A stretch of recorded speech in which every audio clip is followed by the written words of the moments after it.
like to welcome to your show and mine. We're about to meet this gentleman who was a powerful 6'9" forward center chosen by the Pistons as the number 4 pick in the draft in the 61 draft. Spent 2 years in the ABA, 10 years in the NBA, averaging 14 points, 10 rebounds over his illustrious career. Now check this out, folks. He went on to a trailblazing career where he was named head coach of the Pistons in 1972 and winning the Coach of the Year award in 74, the first black man to ever achieve that honor. And now author is added to his many titles as he wrote a fantastic book, The NBA in Black and White. I don't think you heard me. The NBA in Black and White, the memoir of a trailblazing NBA player and coach. At this time, I'd like to welcome to the show the iconic trailblazer, Mr. Ray Scott. Ray, welcome to the show. Thank you, Bobby, and thank you for that wonderful introduction. And I'm going to appeal to you to go on the road with me when I'm going to be introduced somewhere. That's I'll be your hype man. I'll be your hype man. First thing that struck me as something that I've never seen before, and I'm a voracious reader, but I was shocked in the opening dedication you wrote to LeBron James. And I quote, in appreciation for all he's done to enrich the lives of so many people in our community. Mm-hmm. Quote. I find that so rare and fascinating because I don't care what job somebody has. You don't see too many old school folks taking time from their book or their personal story to thank a current player for what they're doing. So to me, that's a testament to the kind of man you are. Thank you, my friend. That's what we tried to exemplify when we became NBA players, beginning back in the 50s and 60s. Those guys that came in, the Oscars, the Wilts, the Russells, I said Chamberlain, but the Russell, Elgin Baylor, those guys were such great players.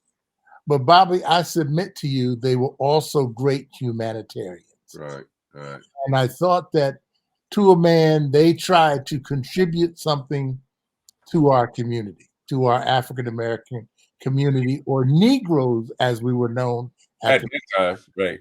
And these guys did a lot of heavy lifting, and they left that imprint and impact on my life when I came in the 60s, in 61, because they were guys that were held up as examples for professional basketball. But remember, they were still African-American men. Right. And they were huge in the community. And so they spoke to our community, and I think they did the things that they could do. LeBron, by and large, the reason I salute him and I salute Bill Russell is because LeBron, to me, went above and beyond. Even though he's not a scholar, he's not a college graduate, he still understood the width and breadth of education. And he sought to put that into the community that he came from in Akron and Ohio and I guess Miami and I'm going to guess LA. But he tried to make a huge impact with the kids that he came in and connects with, that he was connected to understand and achieve education. Yeah. And I'm just forever grateful for that because when you speak out to young people, it has those words from those athletes have such a major impact on young people. Right. And they'll remember, they'll hear it when they're 5 and 10, and they'll be talking about it when they're 50 and 60. Mm. So I just like cats like that right. really roll their sleeves up and right. go into the community and try to get something done. And I use LeBron as the example. I feel that. And, and also when I first got the book and I saw you had the introduction by one of my all-time favorites, Earl the Pearl Monroe, man, I just said, I can't wait to read this book because I had never seen him do anything like that. Right. So it was just interesting to see. Well, we were close, and being Baltimore Bullet with Earl, because remember, Earl was the second player picked in 1967. Black Jesus. Yeah, Right. coming from Winston-Salem. And, Right. as you know, being a historian, we were always saddled with the rhythm that they would give us and say, this kid went to a black school. He can't play. He doesn't know anything about the game. He has no mental acuity to play basketball. Right.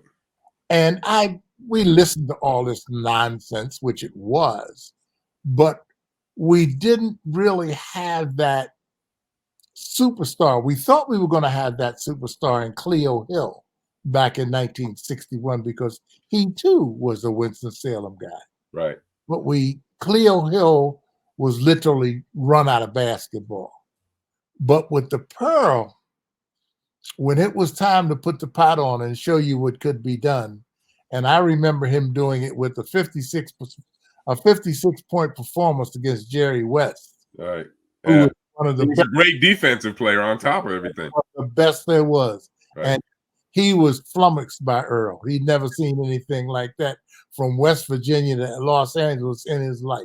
Right. And so Earl was that great a player. But what people didn't know about Earl, and if you read his foreword, he's quite a thinker. Yeah, very, very intelligent man. Very intelligent man. About music and movies and books. And I go like, man, people are so asleep on you, it's a shame. Right. I read his book years ago, and it was, as you're saying, it was as much about music and society and what was going on in the world as it was him being Earl the Pearl. That's right. Yeah. He's Billy Boy. And we're Billy Boys. And that's kind of how we were brought up in Philly. Right. We lived in a very large cosmopolitan area, Philadelphia, where we had music growing up. We grew up talking about Horace Silver and Jazz Messenger and Billie Holiday and Dinah Washington, these old stars. But a lot of those guys were from our neighborhoods.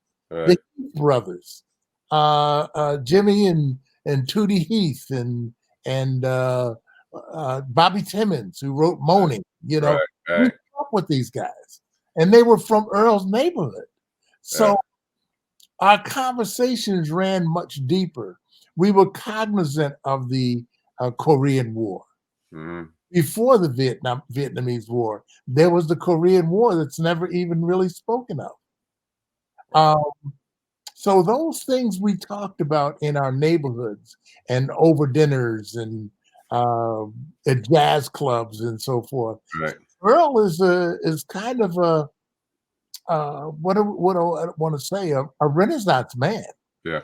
He's a very, very interesting cat. Sidebar, and this has nothing to do with your book, but I'm getting ready in 2 weeks to interview this lady, and she's from back in the day. Her pops was huge, and we really clicked, and I'm interviewing her, and she was telling me about the Philly sound. She ended up singing herself, but I'm interviewing the daughter of Cab Calloway in 2 weeks. Wow. And she has quite an interesting story, but through the first time we talked for like 45 minutes, she talked about the Philadelphia sound, even back then, how much her father loved it. And I'll tell you after I do the interview with her. I would hear that. Yeah. But also, now listen, you were like 12 years old. You're just starting, and you're with your Uncle Reese, and he took you and your brother on a trip to Washington, and you heard all the kids on the playground talking about going to see the Rabbit play. Now, the Rabbit was a player who had never lost the game. 6'5", 235 pounds, unstoppable. Tell the audience exactly who the Rabbit is, and is there anybody in today's game that you see some of the Rabbit in their game? Man, oh man. Well, let me take you back to 12 years old, because that was a shock upon shock. I know you know about the Green Book, and you've probably talked with our fans about it. Yes. I have one.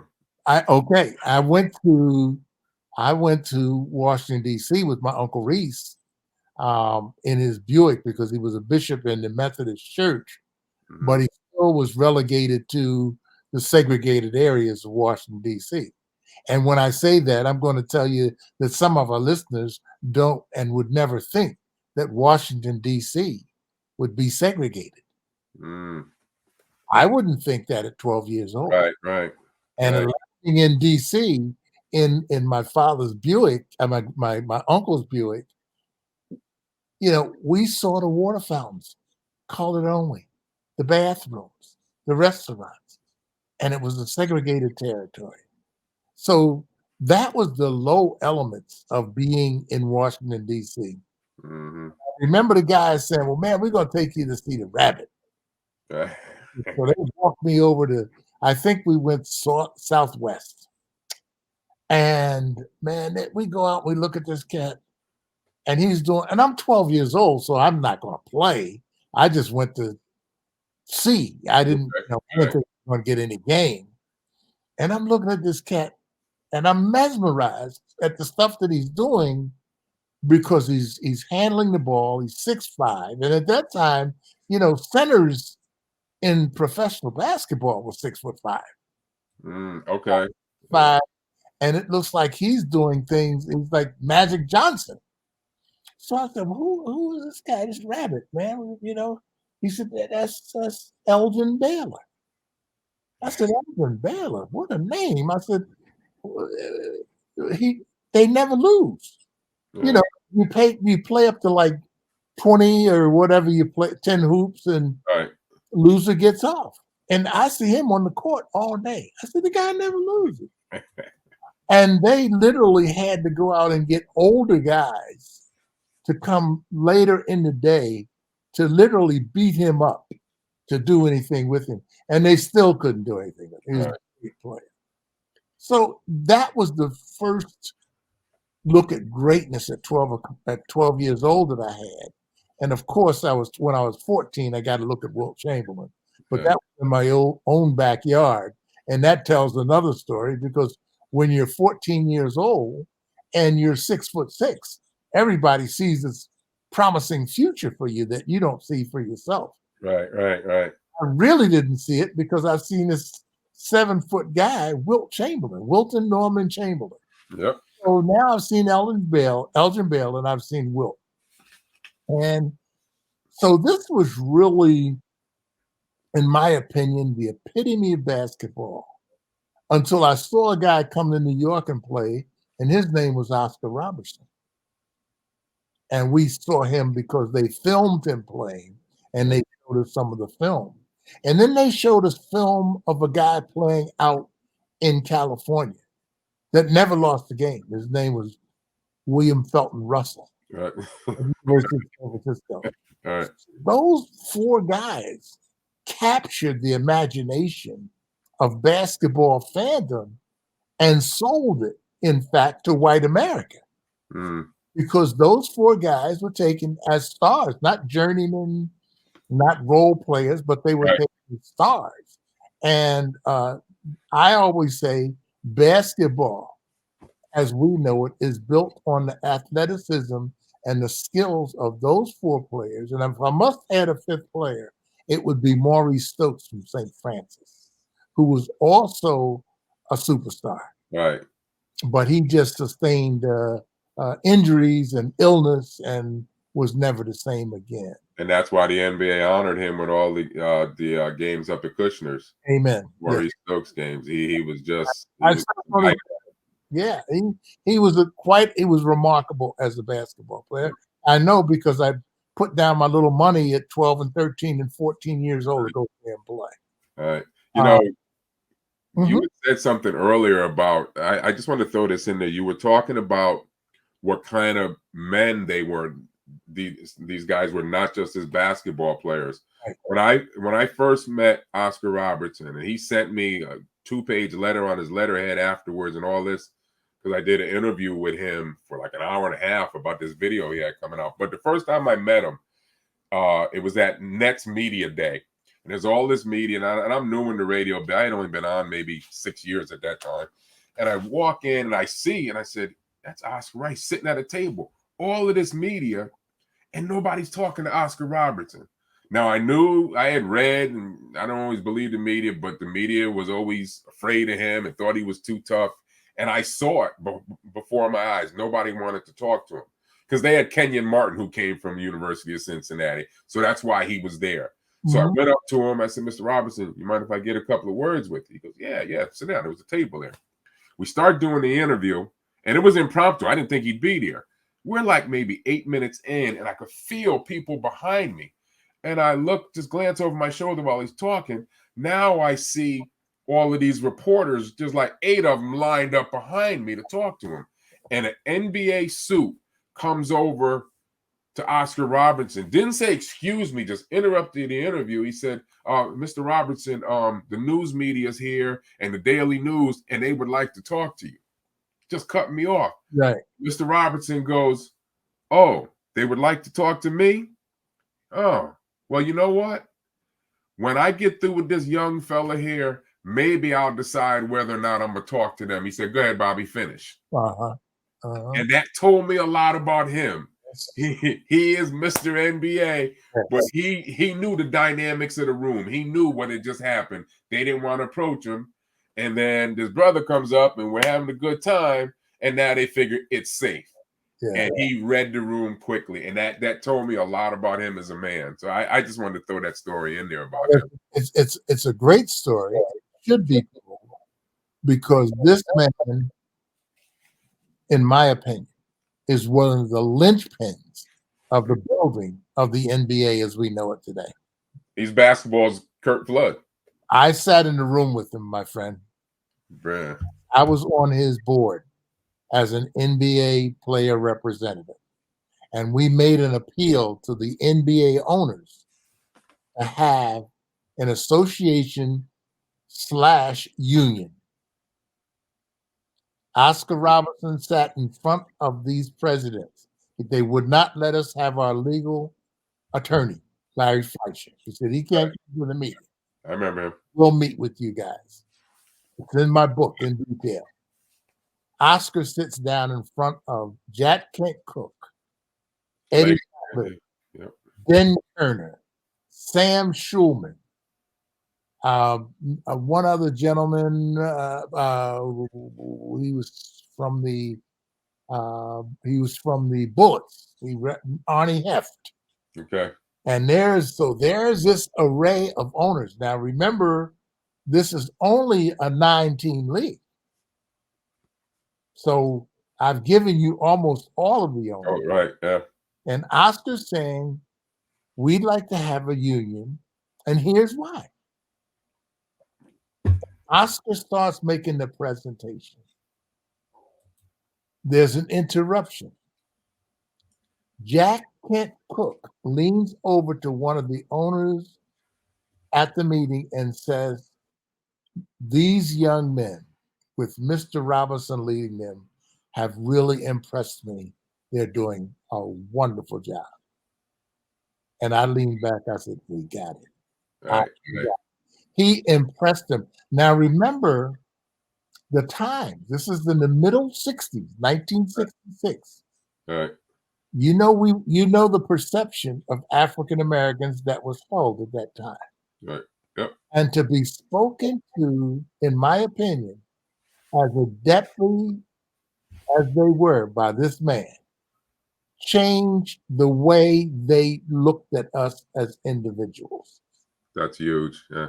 That's Oscar Robertson presenting a united front in 1966. I submit to you, 1970, 4 years later, we were certified as a players union. And then the stuff really hit the fan. Right. Because Oscar said we have to see the books. Right. In order to judge what we're being paid. And that was resisted. Oh, that was and that's why they had a problem with Oscar, especially from that moment on. Yeah, we talked about that. You nailed it, Bobby. Right. And they had such a problem with Oscar. And we just talked a couple of weeks ago. And I said, oh, we stand on your shoulders. And we stand on them And you can tell where we are in standing on your shoulders because you've never been an owner, a general manager, a coach, Yep. vice president. You have none of those things.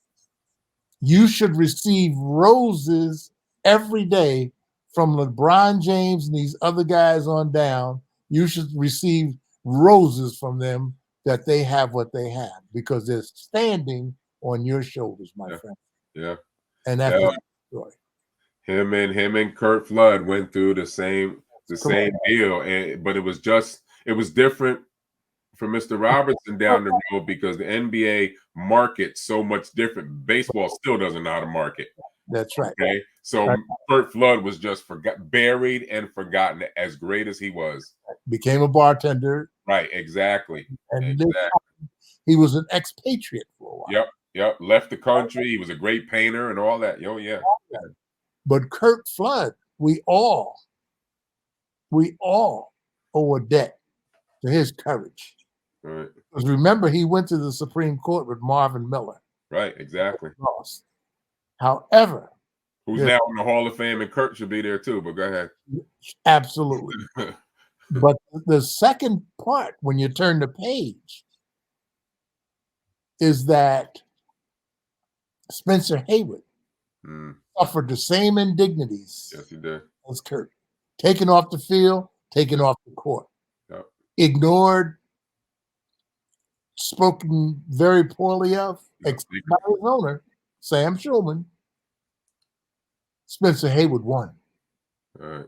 So Dr. J and Michael Jordan and all those cats that got into the NBA early, right? Ron James, when you send those flowers to Oscar, make sure you send some to Spencer Haywood. Right. And he was a kid. Yeah. Remember, Spencer Haywood, at the time he went through this, was 19 and 20 years old. Right. Yeah. He wasn't a man like Kurt Flood. Right. Yeah, it's true. It's true. Yeah. So I have admiration for the period that we came through because there was so much courage in these cats that came along, Bobby. You talked about my friend Earl Lloyd. Right. Imagine Earl Lloyd going into a stadium and being the only black man in the stadium. Yeah. In the whole stadium. Mm-hmm. All of the people that are there, the help, the janitors, every black man in that place. Everybody. Yeah, everybody. Yeah, he was the only one. Yeah, he was the only one. Now imagine at that time when this happening, when they were lynching a Negro a week. Right. Yeah. Maybe a day. Yeah. That's why he was such a gracious guy. When I called him the Jackie Robinson of the NBA, he's so gracious. He said, "No, Bobby, I just did what I did." He said, "Don't put me in." But he was in that light for what he went through. Yes, he was. He was. And he was a fighter. I mean, he beyond Jackie Robinson, the Syracuse Nationals let him fight back. Right.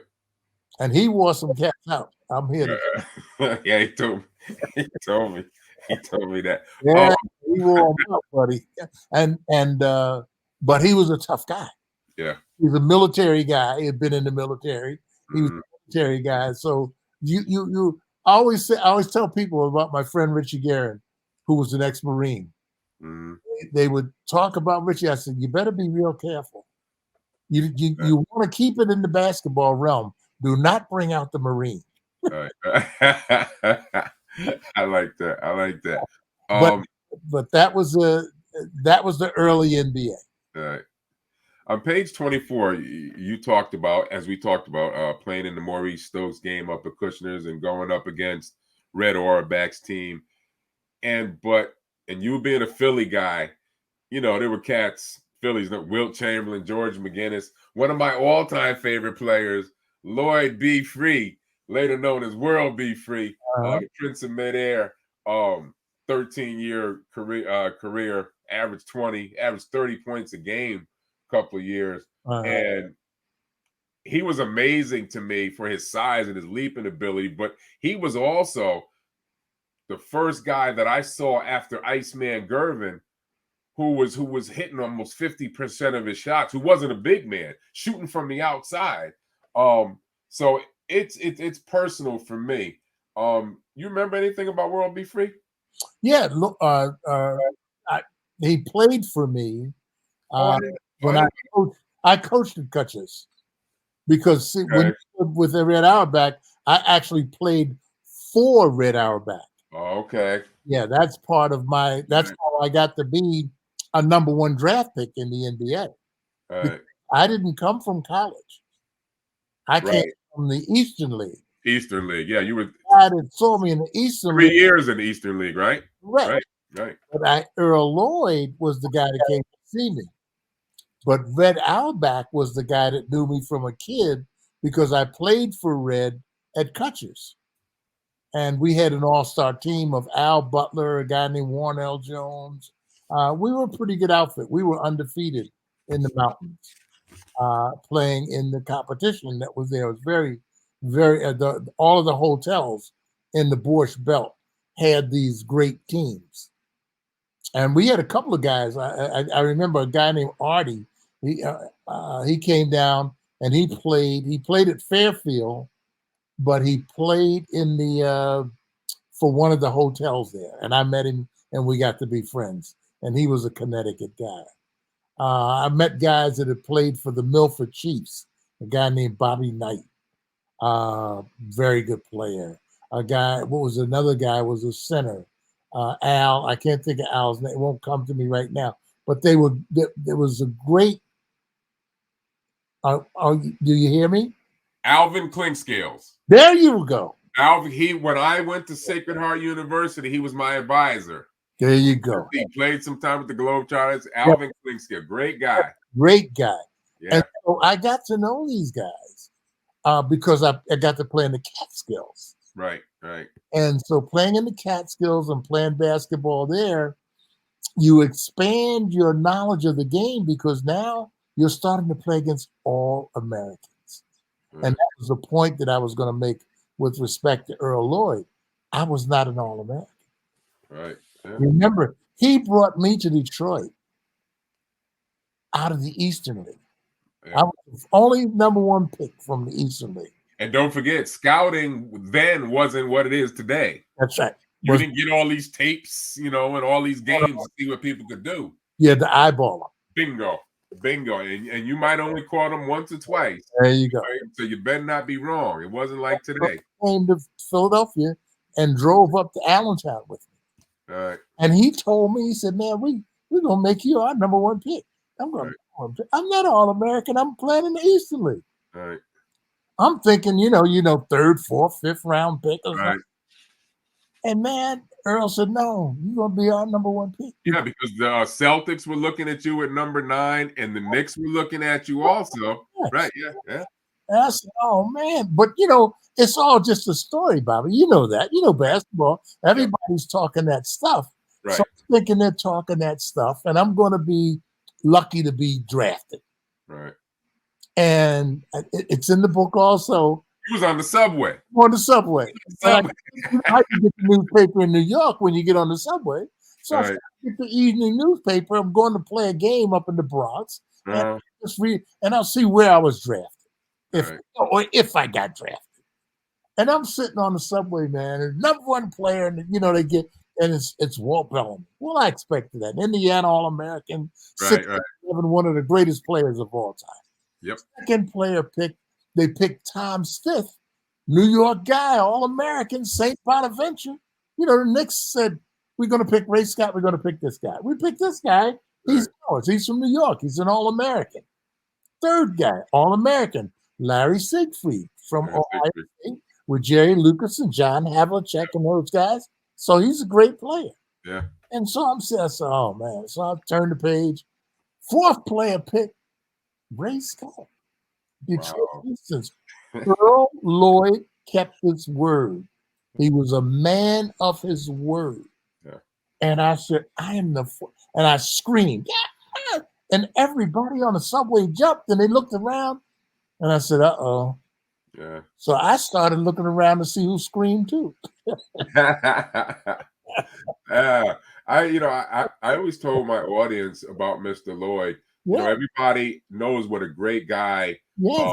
And the ambassador for baseball was the late great Mr. Buck O'Neill, and That's he was a great ambassador for baseball. Well, to right. me, Mr. Lloyd was the ambassador for the NBA. Absolutely. Oh, he really was. He was just a fantastic guy, and Yeah. knew him really well. Yeah. And you mentioned Walt Bellamy, and a lot of kids don't know this guy was the real deal. His rookie year, he averaged 31 points a game and 19 rebounds. His rookie year, Yes. his rookie year. Yeah. That's how good. And matter of fact, when I met him through Mr. Lloyd, I told you at the Hall of Fame. And he goes, "You don't even know who I am." And I just recognized his face. And I said, "Yeah, they used to call you Bells." Right. And he goes, "Oh, you ain't as dumb as you look." That's how I met Mr. Bellamy. But also, I just have to give a plug, folks. This is a great book. You see Mr. Scott's book going across. You're going to see everything about this book. It's fantastic. But also, Mr. Lloyd had a great book called Moon Fixers. It's the journey of Earl Lloyd. Please pick that up too. Pick up Mr. Scott's book and also get Moon Fixer by his mentor, Mr. Earl Lloyd. Two great books about great men, great careers, but the history of not just the game, but the history of Black men, what we were going through in those days. These books were just instrumental, what you guys went through. You talked earlier. Talk to me a little bit more about Wilt the Still. On page 42, you said, and you and I talked about this off air, how complex he was. And you said, I believe that he was essentially shy and very sensitive, and that he had to wear an outgoing, friendly face to protect himself in public. Close quote. And you said that most people would be shocked to know that Chamberlain had a shyness about him. And you went on to add, I want you to get into, you said most big men have had that shyness. Yes. Yes. I think we all basically do, because as a big man, you're instantly recognizable. Okay, right. You walk into the room, you're generally the tallest guy in the room, unless you walk How's the weather? How's the weather up there? Yeah. you just there's no grandeur of privacy Right. to be a private person and kind of work the room. We don't work the room. We are the biggest people in the room. Right. It's obvious that conversation is going to come our way, whether we want it or not. And you don't feel preyed upon, but you feel observed, highly observed. Right. And that's uncomfortable, in my opinion, as a 6'9" guy. Yeah. But I mean, imagine how Yeah. Kareem and Wilt felt. And you do understand, in meeting Kareem is the only guy I saw that was taller than Wilt. Wow. Because all of my life, from 14 until today, Wilt Chamberlain was one of the tallest great players I ever saw. Right. And the only guy that was taller than Wilt was Kareem Abdul-Jabbar. Right. And that, I was at Cutcher's Country Club again. We were standing out on the steps. And I turned around, and Kareem was like 16, 17 years old, and Wilt had taken him under his wing. And I look up, and I look at Wilt, and I go like, he taller than you? I'm looking at somebody taller than you, man. I'm not used to it. And we all fell out. It wasn't the funniest thing in the world, but it was funny because my perception had just changed just like that. Right. Right. Somebody taller than Wilt all my life. And I'm 14, so now I'm in the NBA and I'm probably 25, 26 years old. I just had never seen it. Right. And it was astounding to me. But what I tried to do is I tried to learn things about people, and it comes from being in locker rooms. You try to observe and understand and listen. Mm, And those guys were so interesting because in our era was not the television era. Our era was the newspaper era. right. As Right. you know, Mm, we listened to the radio, we read the newspapers, we quoted the statistics from the newspapers. So we were really educated through reading. and the championship games weren't even really shown. It was years later when they were shown, and they were on tape delay. Correct, correct, Years later. correct. Yeah, That's part of the book because that comes out because of Bird and Magic. exactly. That was the perfect romance with the NBA. David Stern had given us Michael Jordan, but Michael Jordan was evidence that there was an NBA and that there was a great player and that it was filled with guys that you would want to Right. put your money down and goes. Then remember when they sold Michael Jordan, they sold Michael Jordan as the individual, not Right. as the Chicago Exactly. Bulls. Right. You know, so And Michael Jordan that, that that started. came across in his video. In Yeah, that video. yeah. Matter of fact, it came across too much that it was all about him. Well, that's Well, okay, you can be great. I tell you, Ray, that's the first time that I ever heard two of his teammates in there talked about how they were afraid of Jordan. That Yes, was the first time I heard somebody say that crap. That yeah, you played with somebody 8 years and you're afraid of him. yeah. It wasn't a physical thing. It was they knew how he was, and the team would do whatever, the league would do whatever Jordan said. That was a bad situation. Well, he was there. He was. I don't think it was bad in that it was successful because their attempt was David Stern's attempt was to begin selling individuals to the public as opposed to the Right, team. right, See, he missed Russell and you right. never hear anybody today talk about Wilt Chamberlain being the greatest NBA player. No, you Michael don't. Jordan, LeBron, Kobe Bryant, You don't hear Oscar Robertson, right? Robertson. Yeah. But in my opinion, you can never eclipse Wilt Chamberlain because you can never accomplish what he accomplished. Is it true Mhm. that he was almost too much of a nice guy? That he didn't. That's why he started the finger roll because he could have been breaking people's arms trying to block his dunk. I've heard that he was sometimes too nice because he was just. Was that true? Yet they were lucky he was not a vicious man. Right. Okay. Like That's what I'm asking. I played against him from the time I was 14 years old. Right. The NBA was lucky he was not a vicious man. Right. He was not a backbreaker. He wasn't a Zelmo Beatty. He wasn't a. He wasn't a Willis Reed. Right. You had to watch out for those 6'9", 6'10" in centers. They'd Right. break your back. Right. Right. Those, Wesley Unseld. those were the mean guys. Right. Right. Yeah. Yeah. Yeah. I was a teammate with Wesley. Uh-huh. Trust. I had this. I had this epiphany, or you can call it a nightmare. The other night, I was thinking about the strongest guys in the league that I played against.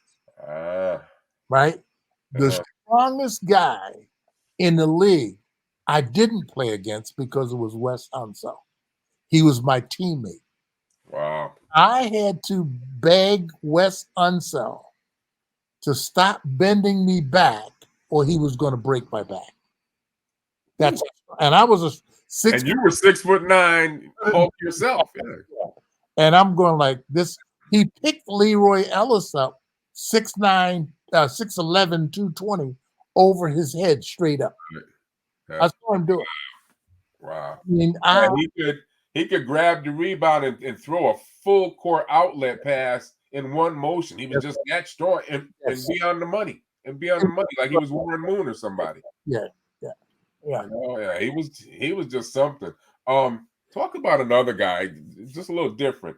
UB Brown told me, the great NBA coach and announcer, but UB Brown told me that most players in the league love Wilt. He said because Wilt was known, he'd give you the shirt off his back. He said the players loved him.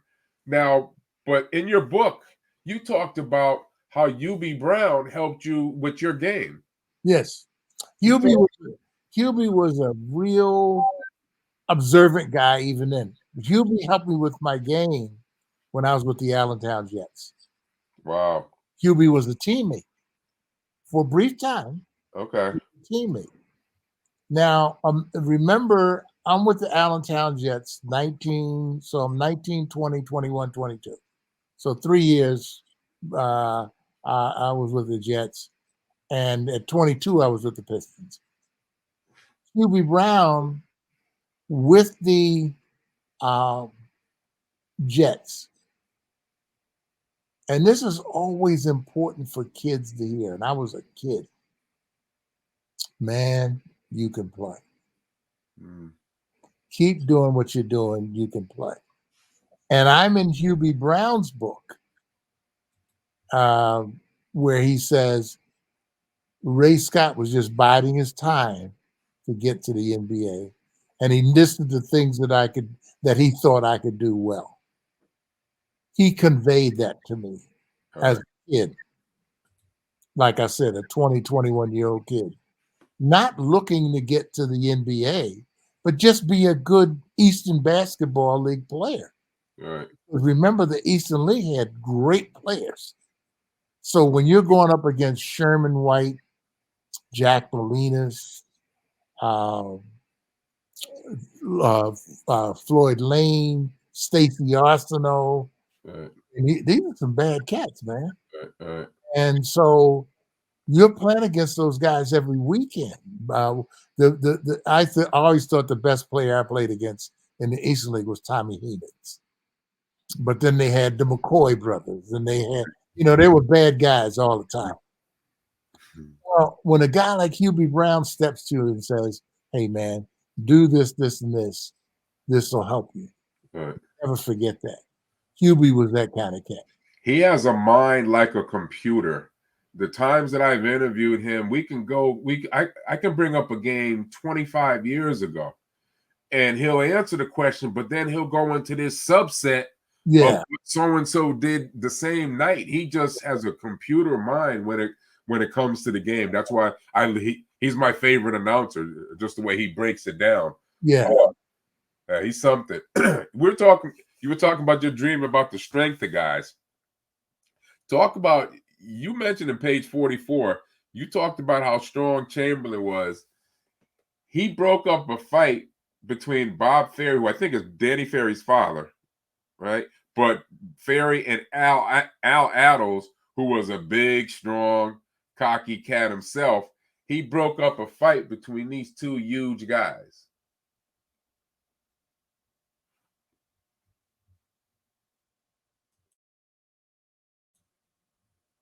Are you there?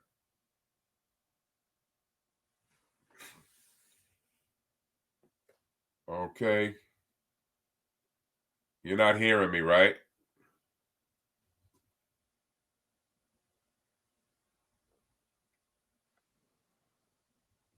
Hello? Okay, you're back.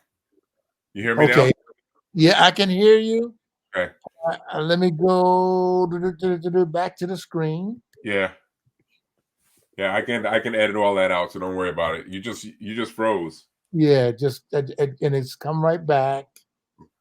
Let me see. There we are. Hey. Okay. Again, you were talking about what I did, because I have no I got you.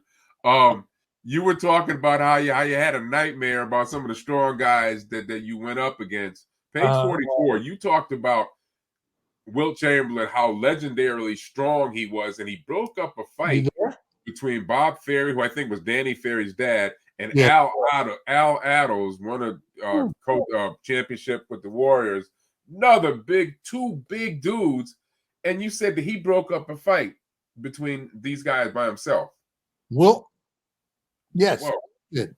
But Al Attles is 6'1", 195, built like a Greek god. Right. Yeah. Bob Ferry's 6'8", 230 pounds, my teammate. And I don't know what happened, but Al Attles ran after Bob, picked Bob up, threw him to the floor, and began to do Fred Astaire on his face. And so all of us are kind of mulling around trying to get in to break up the fight. And Wilt, right. and because Bob used to taunt Wilt because Bob was a great outside shooter, and he played center against Wilt, and so he could just make his night just standing outside and popping and dropping. Right, right. Was famous for not coming out. So there was a kind of animosity there, but it passed on to Al, who was Wilt's main cousin. Okay. Some kind of way, something was happened, something happened, something was said. And I don't know if Bob said something, but something happened. And Al takes Bob to the floor and is pounded on him. And we're trying to get in to break up the fight, and Wilt's holding us back. And then Wilt said, okay, that's enough. And he just reached in and picked up Al in one arm and Bob Ferry in the other, and the fight was over. Wow. And nobody messed with Wilt. Talk about right. Yeah. And I just remember Wilt saying, because at that time this is like my first or second year, and it was in the Garden, and I remember saying, man, did you see the way Wilt helped us off? We couldn't move. We were like 9 and 10-year-old kids trying to get in. Some guys were trying to see the fight. Right. Some guys wanted to get in the fight, and nobody had any success because it was all dip. Wow. I watched Wilt pick 2 guys up off the floor that were fighting. And I go like, I've never seen anything like this. Right. You know, I wanted to go back to, we were talking about how great Walt Bellamy was, and I told the audience how he averaged his rookie year, 31 and 16. And in the book, you said he averaged nearly 30 points and 20 rebounds against Chamberlain and Russell. Yeah. That's how great Walt Bellamy was. Yeah. But his rookie year, he goes up against Wilt for the first time, and you said Wilt blocked his first 8 shots and then said, now, Rook, you can play. Now you can play. Wow. Wilt was establishing in Chicago. And there was only 2 players in the NBA clearly better than Walt Bellamy at center. Right. It was Wilt Chamberlain and Bill Russell. And each for different parts of the game. Russell from the defensive floor, the spacing, the helping out, and all the blocking shots, all the stuff he did. Wilt for getting 50, 60, 70 points a game. Wilt wanted to show Bellamy how great he was. We were in Chicago. It was a doubleheader. We played the first game. We're watching the beginning of the second game, which is Wilt versus Bellamy in the middle. Bellamy took 8 shots. Wilt blocked or caught his first 8 shots. Wow. And it was almost like, okay, now you know who I am. Let's play. Right. And Wilt, and I have to tell people it's an aside or an addendum. I'm 6'9", and at the time I'm playing 225, 230. I'm in my, I think, second or third year. Was after the Warriors had moved from Philadelphia to Golden State. So we're playing in Golden State, and we're playing either at San Francisco University. This is when you played in the NBA, you played at a lot of college campuses because the arenas had booked certain things for their arenas. Right. So you have to play your game somewhere.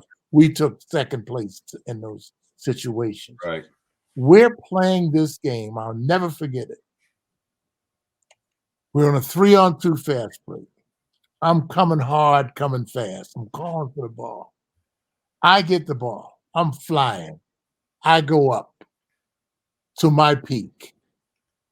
I'm going to throw this bad boy down. All right.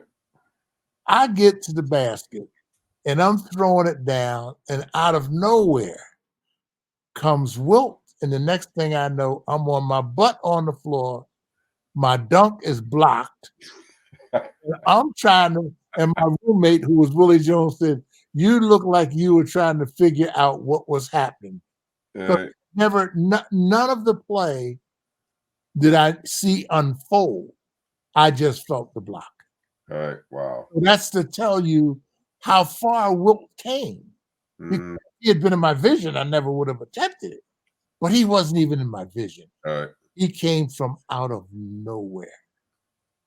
You said you're on record as saying that he taught you guys how great you could be, and that he was Babe Ruth to you guys. That he was everywhere. He's Um, yeah, he was everywhere. Um, I do like also page 43, and I agree with you. It was just so nice to hear because I don't hear it too much.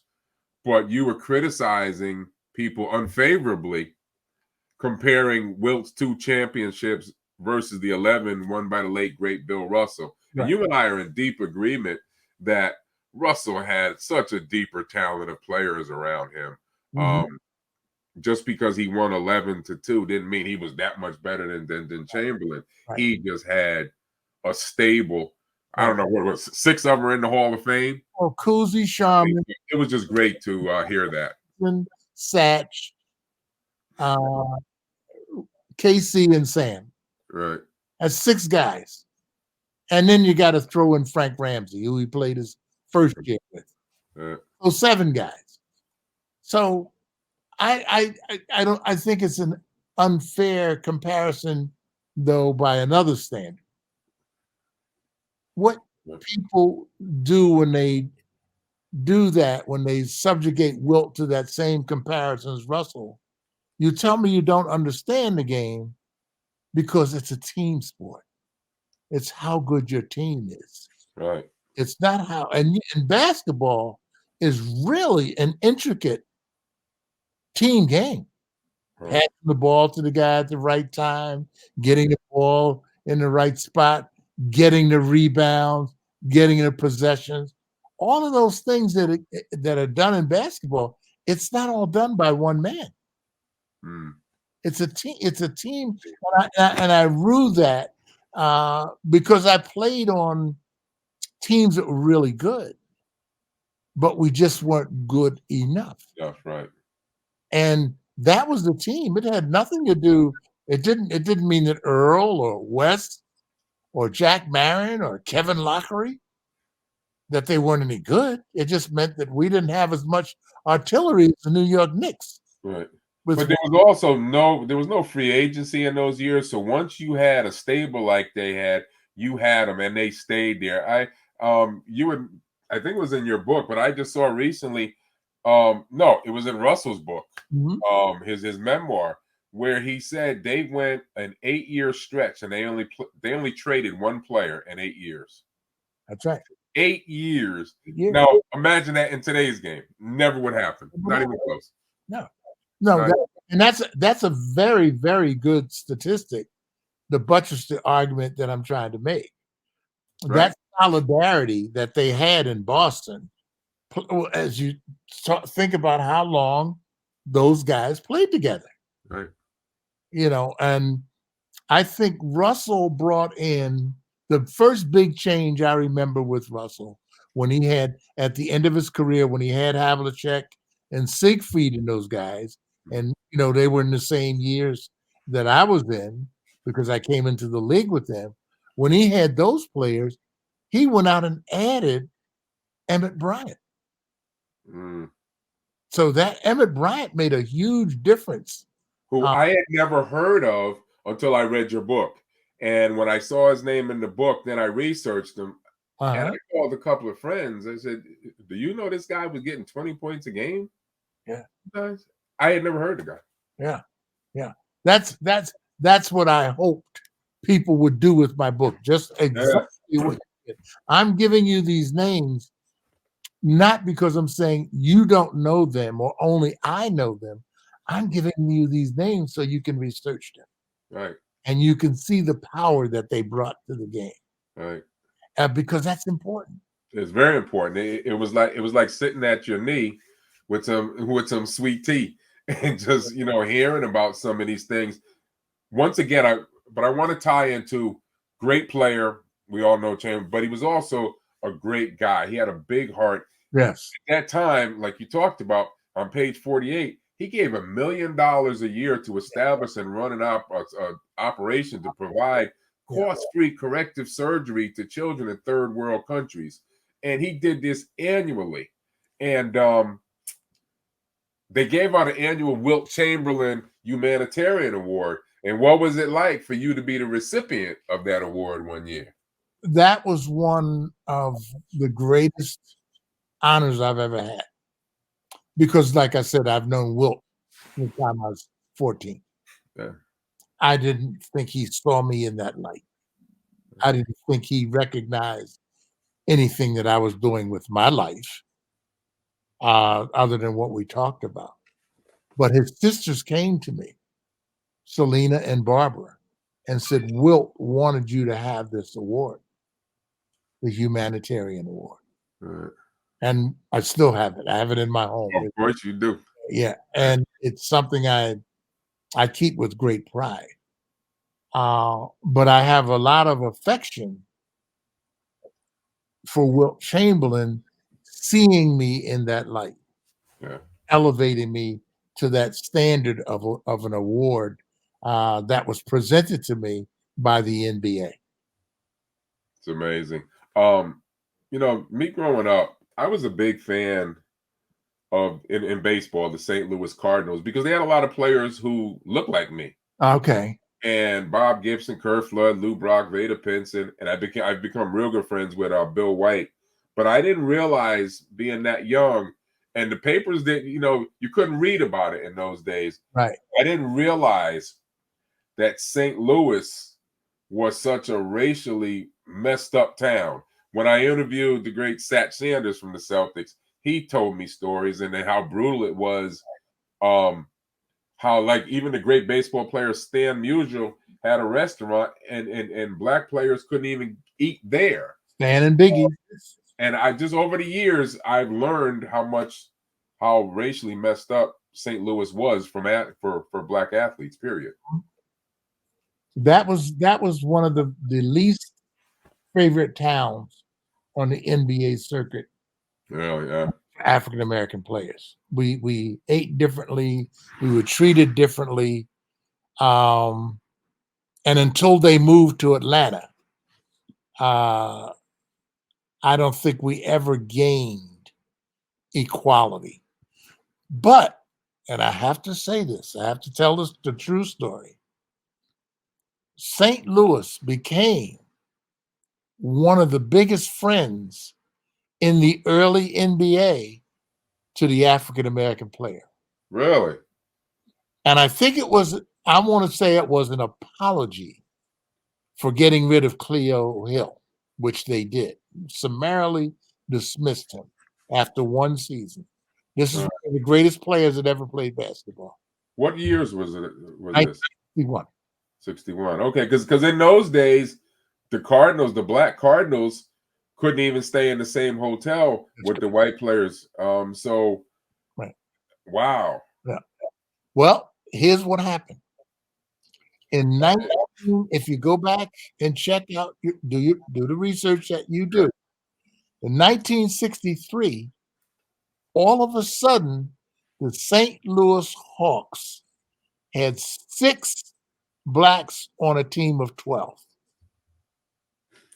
They had Zelmo Beatty. Right, the center. Paul Silas.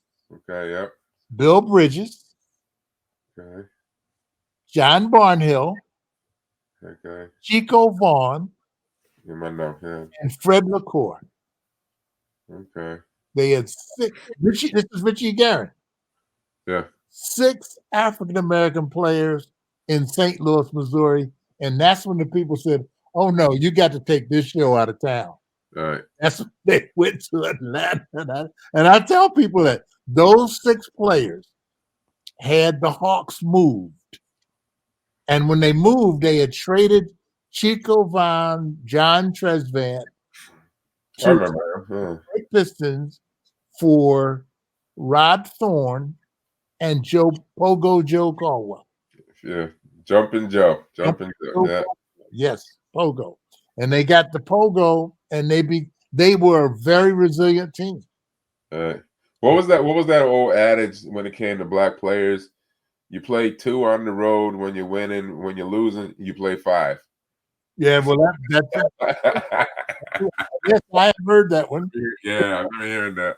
The 2 on the road, a lot of times there was 2 was because there would be roommates.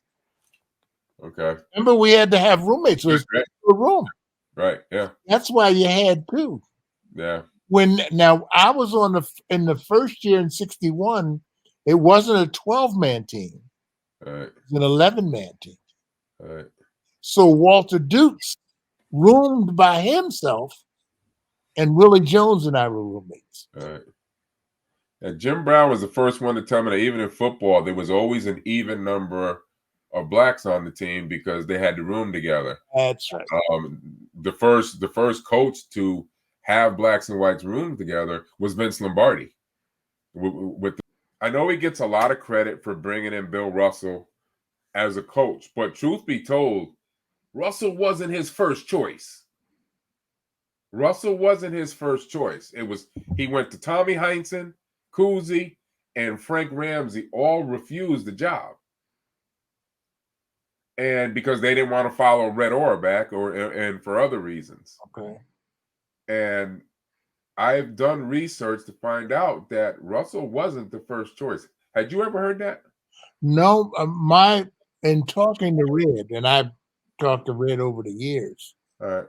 Red's story to me was because I was like everybody else. Why Russ? Right.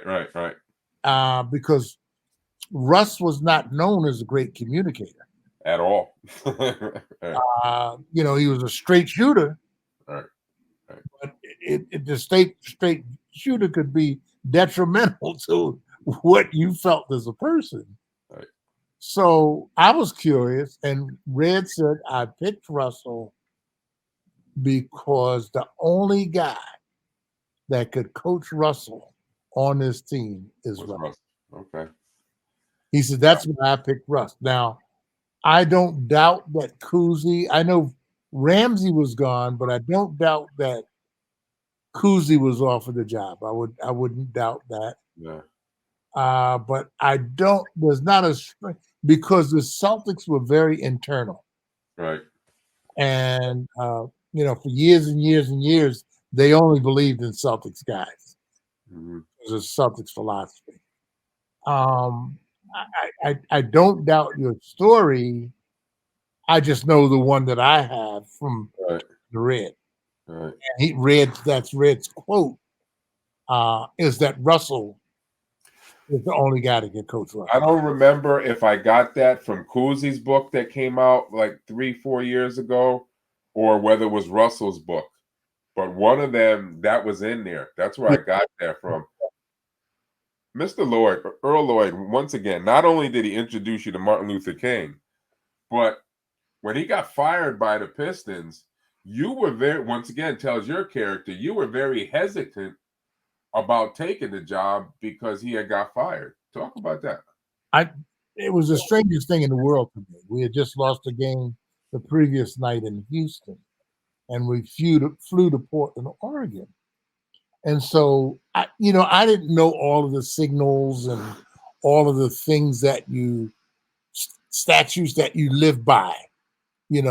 Like if the general manager says, I'm coming to see you on the road, that's not good. So anyway, Ed Coyle, and he was a very good general manager, called Earl and said, I'm coming to Portland. And Earl said, this is not good. I said, what are you talking about?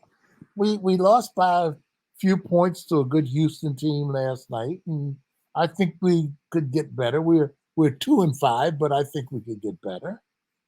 He said, no. I said, I'm done, Ray. I'm done. I said, what are you talking about? Because I said, if you're done, I'm done. I'm your guy. And I just got here. I just retired from the Virginia Squires. I just got here. If you're fine, I'm done. He said, well, we'll see what happens. So then I go down to his room to sit and talk with him again. That's what you do with your coach. You sit and you just bounce things off.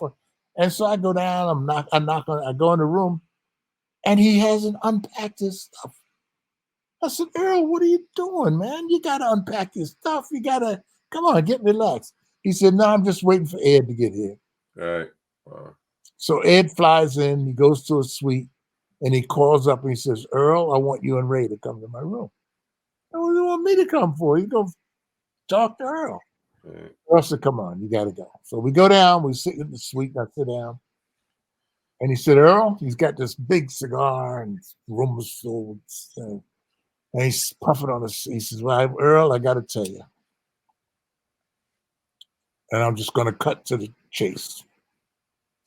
He said, Mr. Zalner told me that you're out.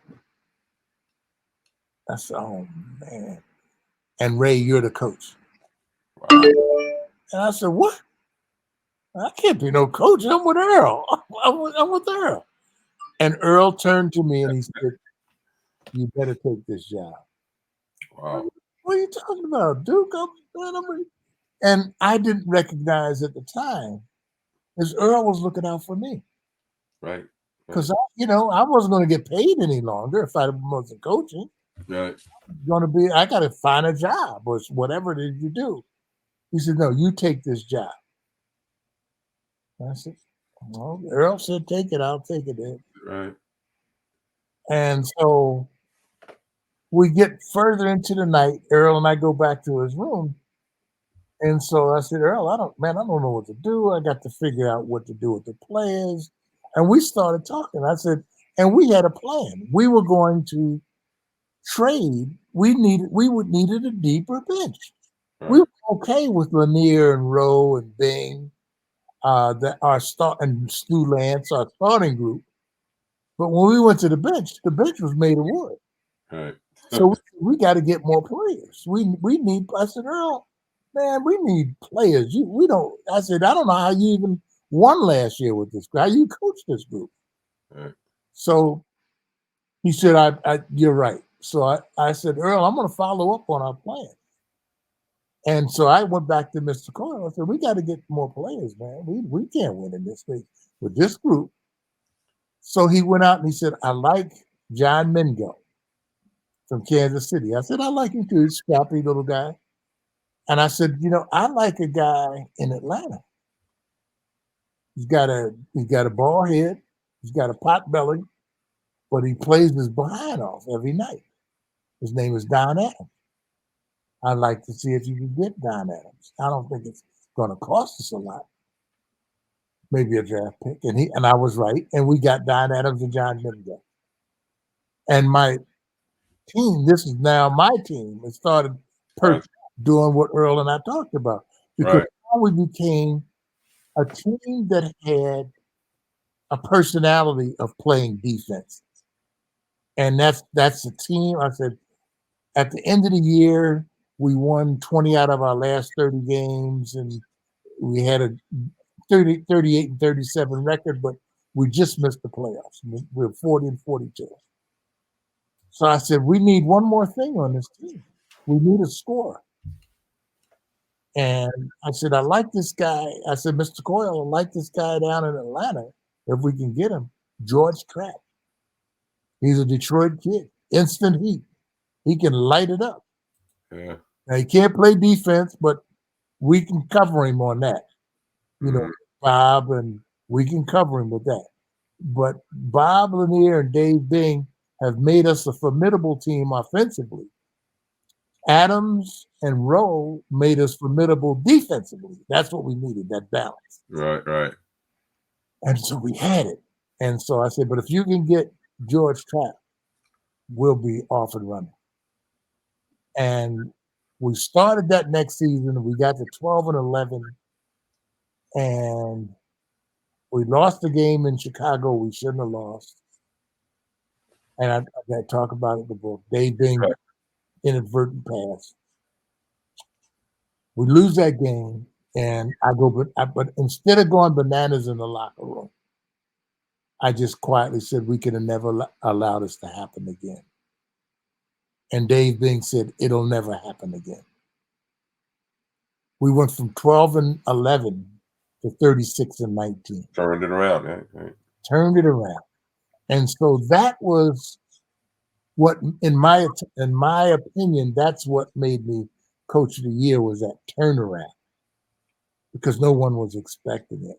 But we were gaining our personality as a defensive team. Right. And that, if you watch the teams that improve greatly in the NBA, like the Milwaukee Bucks did, it's because they become more defensive minded. Yep. And how they help each other out, what they do. And I learned that through really watching the Knicks. And they add a couple of pieces to their bench. Yeah, those two things. Yeah, there you go. Those two things. You know, when you were telling the story about when Mr. Lloyd was let go, and you thought you was going too, made me think of the old Mom's Mabley joke. I remember my parents used to have company over, and I'd be a little kid listening to Mom's Mabley. They all be in the living room, and I was supposed to be asleep. But she had this joke where these two guys are robbing a bank, and one guy was down. They had drilled a hole, and they put a rug over, and he was down trying to get in the safe. And the other one was the lookout. He wasn't paying attention. The cops come in, and they start to arrest the lookout. And as they're getting him to the door to bring him out to the police car, he breaks free and runs to the hole, lifts the rug up. Roscoe, come on. They done caught us. They done caught us. And I thought about you when you said that. You were like telling Mr. Lloyd, they done got us. They're taking both of us. So anyway. I gotta buy. You know, I never. That's how my coaching career began. Bobby, I had never thought 1 minute about being a coach. Wow. I wasn't sitting there saying, you know, if Earl loses his job, I never even. I was an assistant coach, and I was going to be an assistant coach until I got a job somewhere. Right. That's what I was thinking. I'm going to have to get a job somewhere. Right. And I was an assistant coach for 7 games. And why would any brother think about being the coach when Mr. Lloyd was only the 4th black NBA coach? He was the 4th one, so it wasn't. But number 1 in suit and tie. Okay. Other 3, Lenny Wilkins, right? Bill Russell, Al Addles, right? All player coaches. Okay. Started coaching in their uniform. Right. I wasn't aware of that. Okay. All 3. Thank you for that. Thank you. Was the first guy when he went to coach, suit and tie. Suit and tie.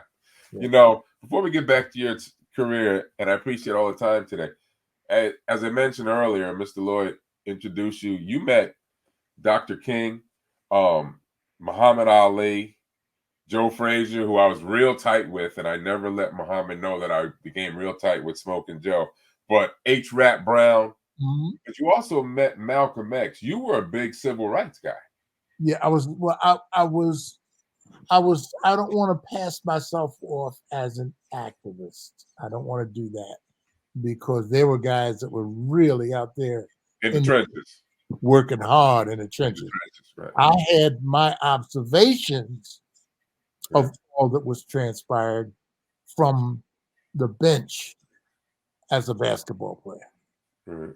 And I felt so blessed to be there, because my career was built on Medgar Evers, Malcolm X, Martin Luther King, John Fitzgerald Kennedy. It was built on the sacrifices of the lives of those people. Right. Understood. So I tried to stay as aware as I could of what was occurring in America, so I could articulately speak to it and address it when I talk to newspaper reporters. Right. And the thing that motivated me to do that the most in my life was when I was 16 years old, Emmett Till was murdered. When Emmett Till was murdered, and I was 16, he was 14. Can you imagine what a nightmare that must have been for me as an African American kid to see someone that could be murdered in such a heinous way, Yeah. and no one served any time in any place? That is something that stays with me to this day. I'm sure it does. Built on that. And so when John Fitzgerald Kennedy said in 1960 he wanted new frontiers for our Negro population, we want equality for all, he was singing my song. Right. And I became a devotee of John Fitzgerald Kennedy, Right. although it was LBJ, Lyndon Baines Johnson, the vice president, who put all of those things into place Right. as the succeeding president. And Voting. it burned him out to the point he didn't run. He didn't run again. Yeah, he didn't run again. Well, he didn't run again because the third thing that hit him, besides voting rights, civil rights, the Vietnam War. Right. That's what hit him. And Yeah. he can't get elected. He couldn't get elected while we're losing a war. Or really. Right. You also were part of Hubert Humphrey's presidential entourage when he ran for president in '68. And folks, all these things you're hearing, they're all in the book, but there's even so much more. You need to get this book. But you were also a bodyguard for Mrs. Coretta Scott King. Yes. So you've been touched by quite a few kings and queens. Yes, indeed. Yes. I've been blessed. I've been blessed. With Mrs. King, she was there to support the nurses. The nurses were going on strike. Right. It was SEIU. I was a nurses union. She came in to support them, and they asked for bodyguards. And so they couldn't call the Colts, the Baltimore Colts. The NAACP didn't call them because they were in season. So they were in training camp. Right. We were not in training camp. And so they called the Bullets and they asked for me, or actually they asked for West Unseld, and West agreed he would come. They asked for Malcolm Strong, who was 6'8" and 250. He was a marshal, a United States marshal. And they said, and Ray, for whatever reasons. And so I said, well, yeah, I'll go. I would certainly protect Mrs. King. I would volunteer to do that because I'm going to be with these other big guys. Right, right. Well, when Mrs. King came in, unfortunately, West was out of town. And that day, Malcolm Strong, my guy with the gun, who was the U.S. Marshal, right, is working on a case transporting some criminals.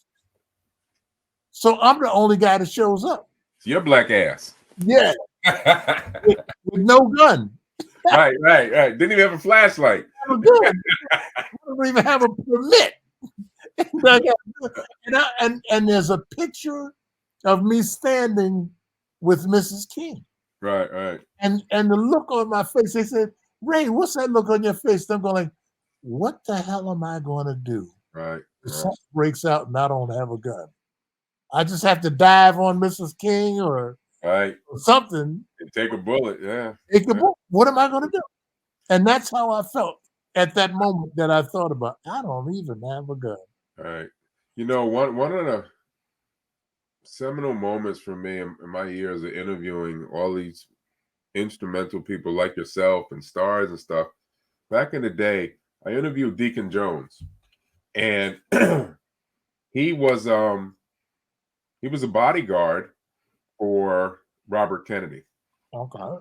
Robert Kennedy Jr. And I brought that up to him. And the day that Kennedy was shot, you know, of course, Rosie Greer was there, but Deacon Jones didn't go. He was supposed to be there. And I just thought about that when you're telling this story. He didn't go. And big, tough, nasty Deacon Jones, when I brought it up, he got real quiet. And he wasn't known for being quiet. Okay. And I said, where did that take you that you were supposed to be there and you weren't? And he was quiet for like another 20, 30 seconds.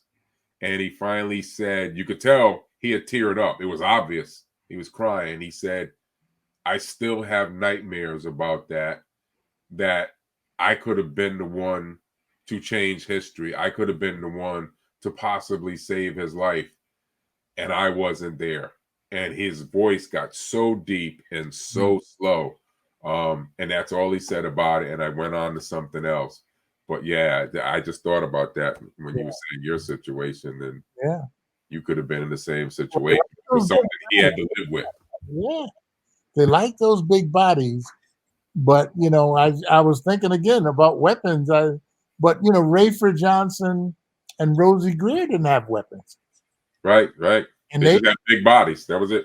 had those big bodies, and they took the shooter down after he shot, though. Right. And I hear what Deacon is saying, because man, he's the last guy you want jumping on you. Exactly. Yeah. My mind is going through our conversation, because I don't do interviews, I do conversations. And I just want to take the liberty for a minute to talk about another sport, because you wrote a great chapter, as you talked here, about Spencer Haywood and how he was just abused and misused, and it was a terrible racial situation that few people speak about. Spencer Haywood's situation made me think of the great quarterback of the NFL Titans, Steve McNair. And I remember he was having contractual problems, and he's the face of the franchise. And the team, it was practice, preseason practice.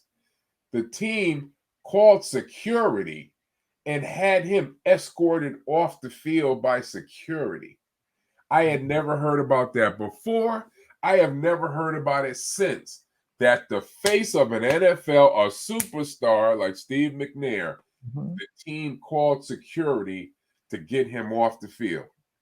And when I was reading about Spencer Haywood, it reminded me of the way Steve McNair was used and abused. Just terrible. Because he was a holdout.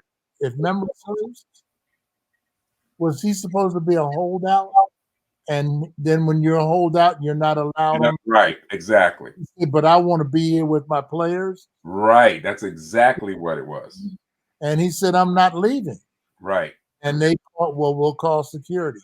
And if that's anybody else, the team owner, gentleman, they come down and talk to you. Yeah. They don't call security. Yeah. On any NFL face of a franchise. Yeah. All right. Now that was the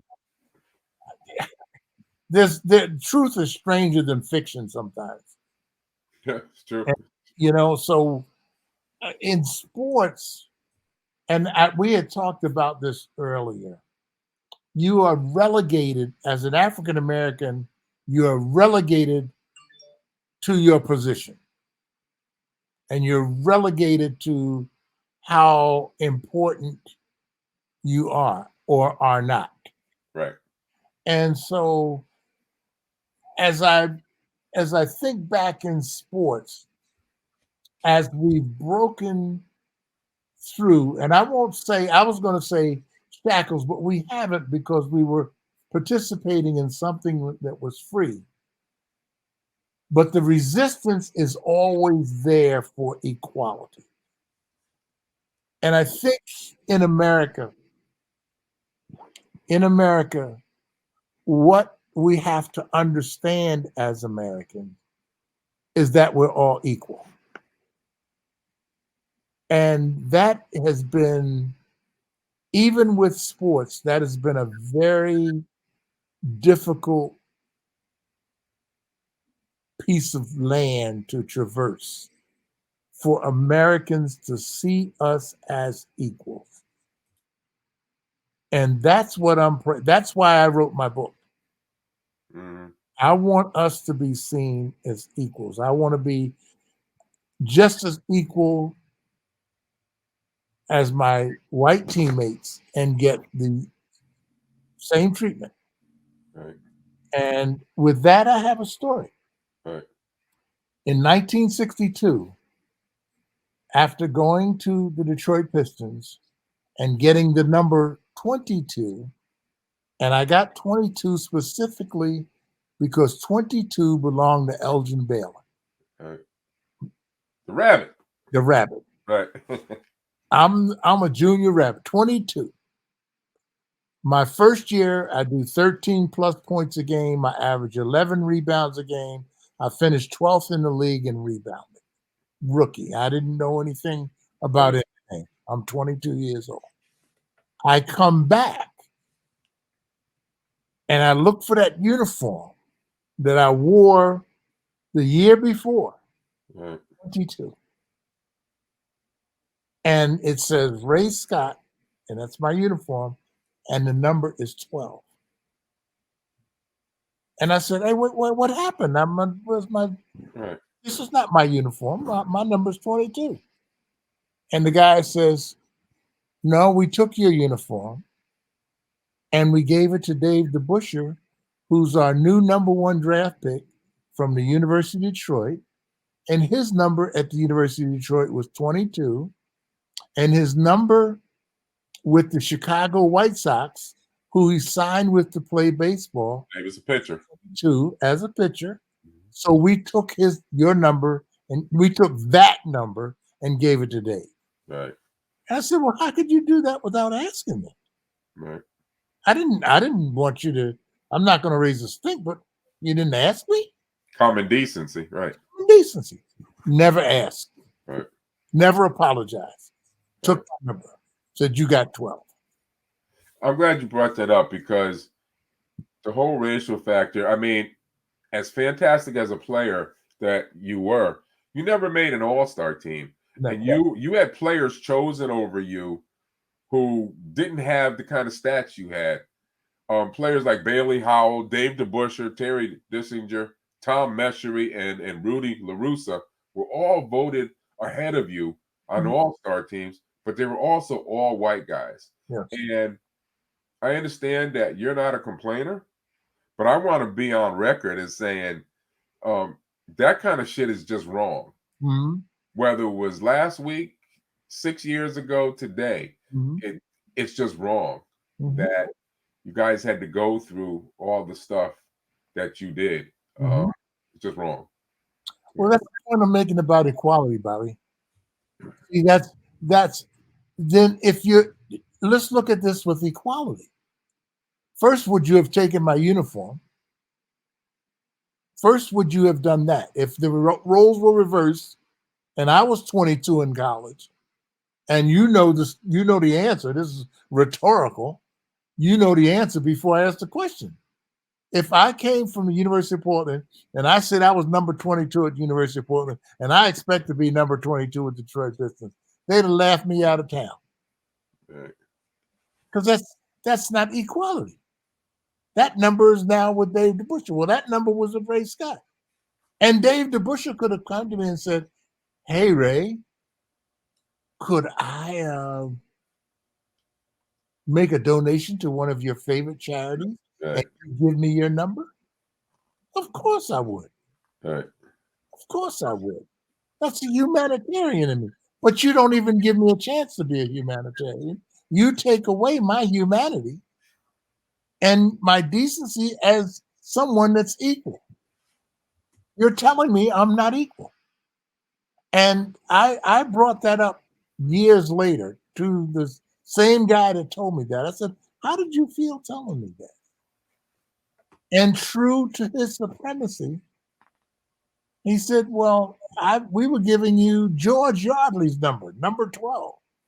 Wow. That's not the point. Right. Because you didn't see me as equal. You didn't give me anything. I earned number 22.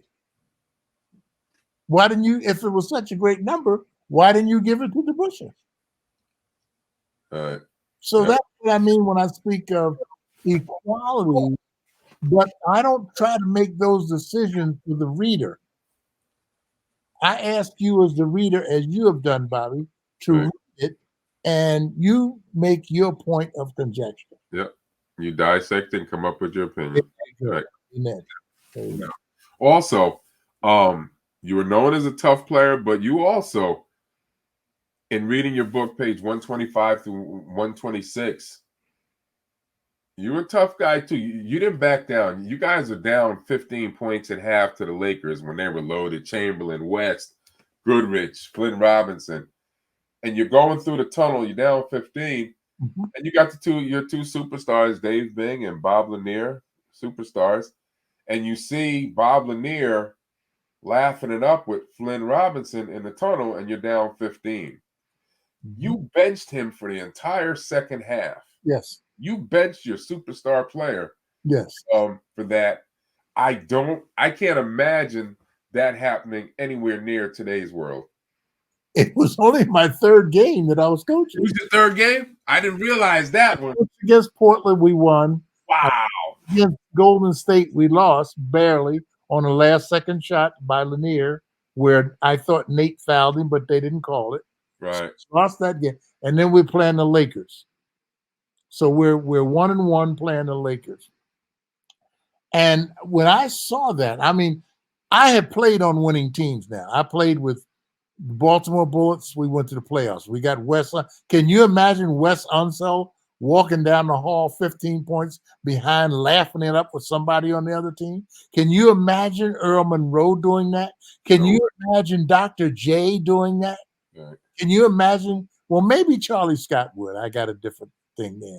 But there are players that just, I can't see that because we care. We want to win this game. We're thinking about what adjustments we have to make, what we can do. And you're the superstar. Right. And you're yucking it up with a guy on the other team. And I got called on the carpet, and Bob got called on the carpet. And they said, we're not trading either one of you. We're not trading you, Bob, and we're not firing Ray. Work it out. You guys work it out. And we did. We did. Right. But my point was, I want to win. Right. How am I going to convince you I want to win if I'm just going to yuck it up? Right. Well, you were setting the tone like Chamberlain did first game against Bellamy and blocked his first 8 shots and then say, okay, look, now you can play. You were setting the tone. I was. He didn't. And fans behind me were screaming at me, put Lanier in the game. I didn't come here to see these other guys. Right. And we got back to, I want to say, we got back to like 3 or 4 down. Right. And Bob was in the huddle because the guys were playing so good without him. See, that's a blow. That's a shock to you. Right. Yeah. Yeah. He's thinking the guys are just going to lay down. Right. They didn't lay down. They went out and they played their butts off. We got back. And that was a super team. Yeah. And that's when he came in the locker room. He said, I can't play for him. I know he heard the people screaming to put him in the game. I was not going to be bullied. And I was in my third game. Wow. You know, talking about the players and that situation is amazing.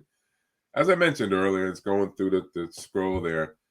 You were the first Black coach to win Coach of the Year. It didn't happen again until 1991, 17 years later, when Don Chaney won it with the Houston Rockets. But back to your time, winning it the first time, do you feel that your players understood the significance of you winning that award that year?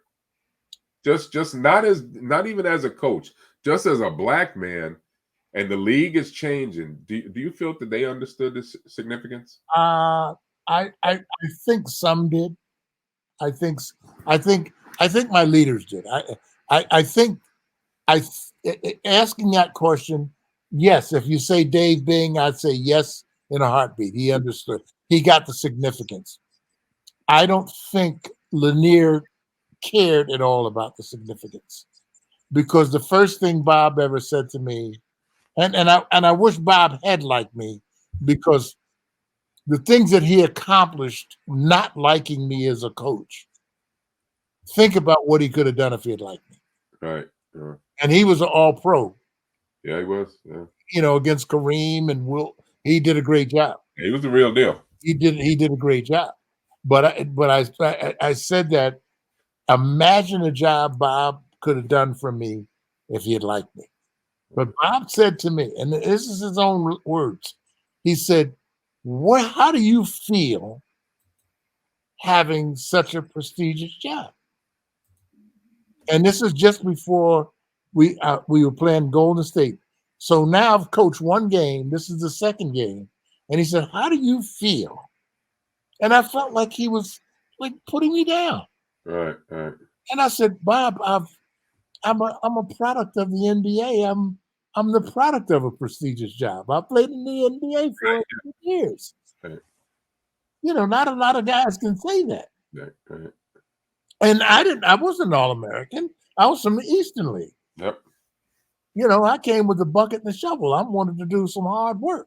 And I did the heavy lifting, and I got an 11-year career and another 4 as a coach. But when that happened and the significance to the players, I can't speak for them. The only guys that I would look at in that position would be Dave Bing and Bob Lanier, because they were the 2 superstars, the 2 Hall of Famers. And I would say Dave got the significance, and Bob, I don't know. I don't think so, because I don't think Bob ever respected me as a full-blown NBA coach. Wow, that's too bad.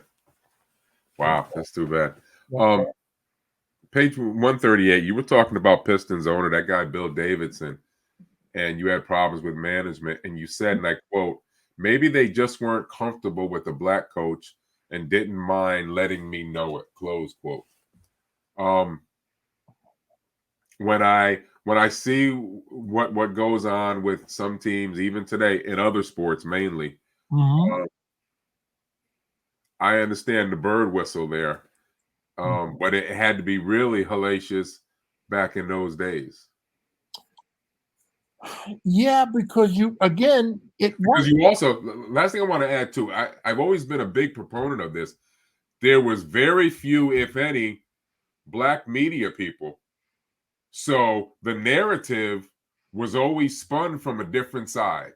Yeah. And there were very few black writers covering teams that put a different perspective out there.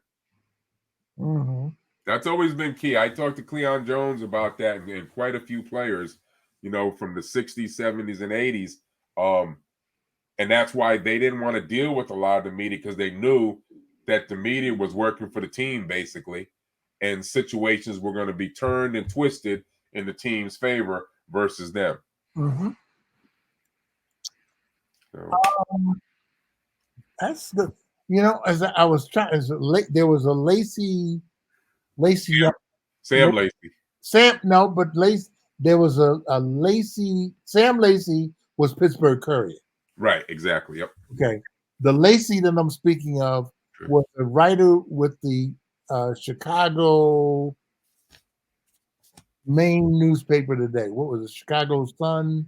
Tribune? Chicago Tribune. Right. And his name was Lacey. He was there for a while, not long. Right. I knew he was far too supportive of me. There you go. That's probably why he wasn't. But Lacey was the only African American in the league at that time that I was coach of the year.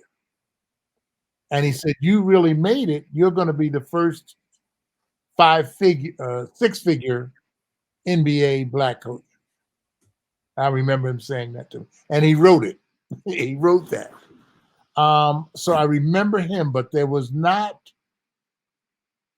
anything written from my perspective in the white newspapers, in my opinion, that gave me equal standing. Right.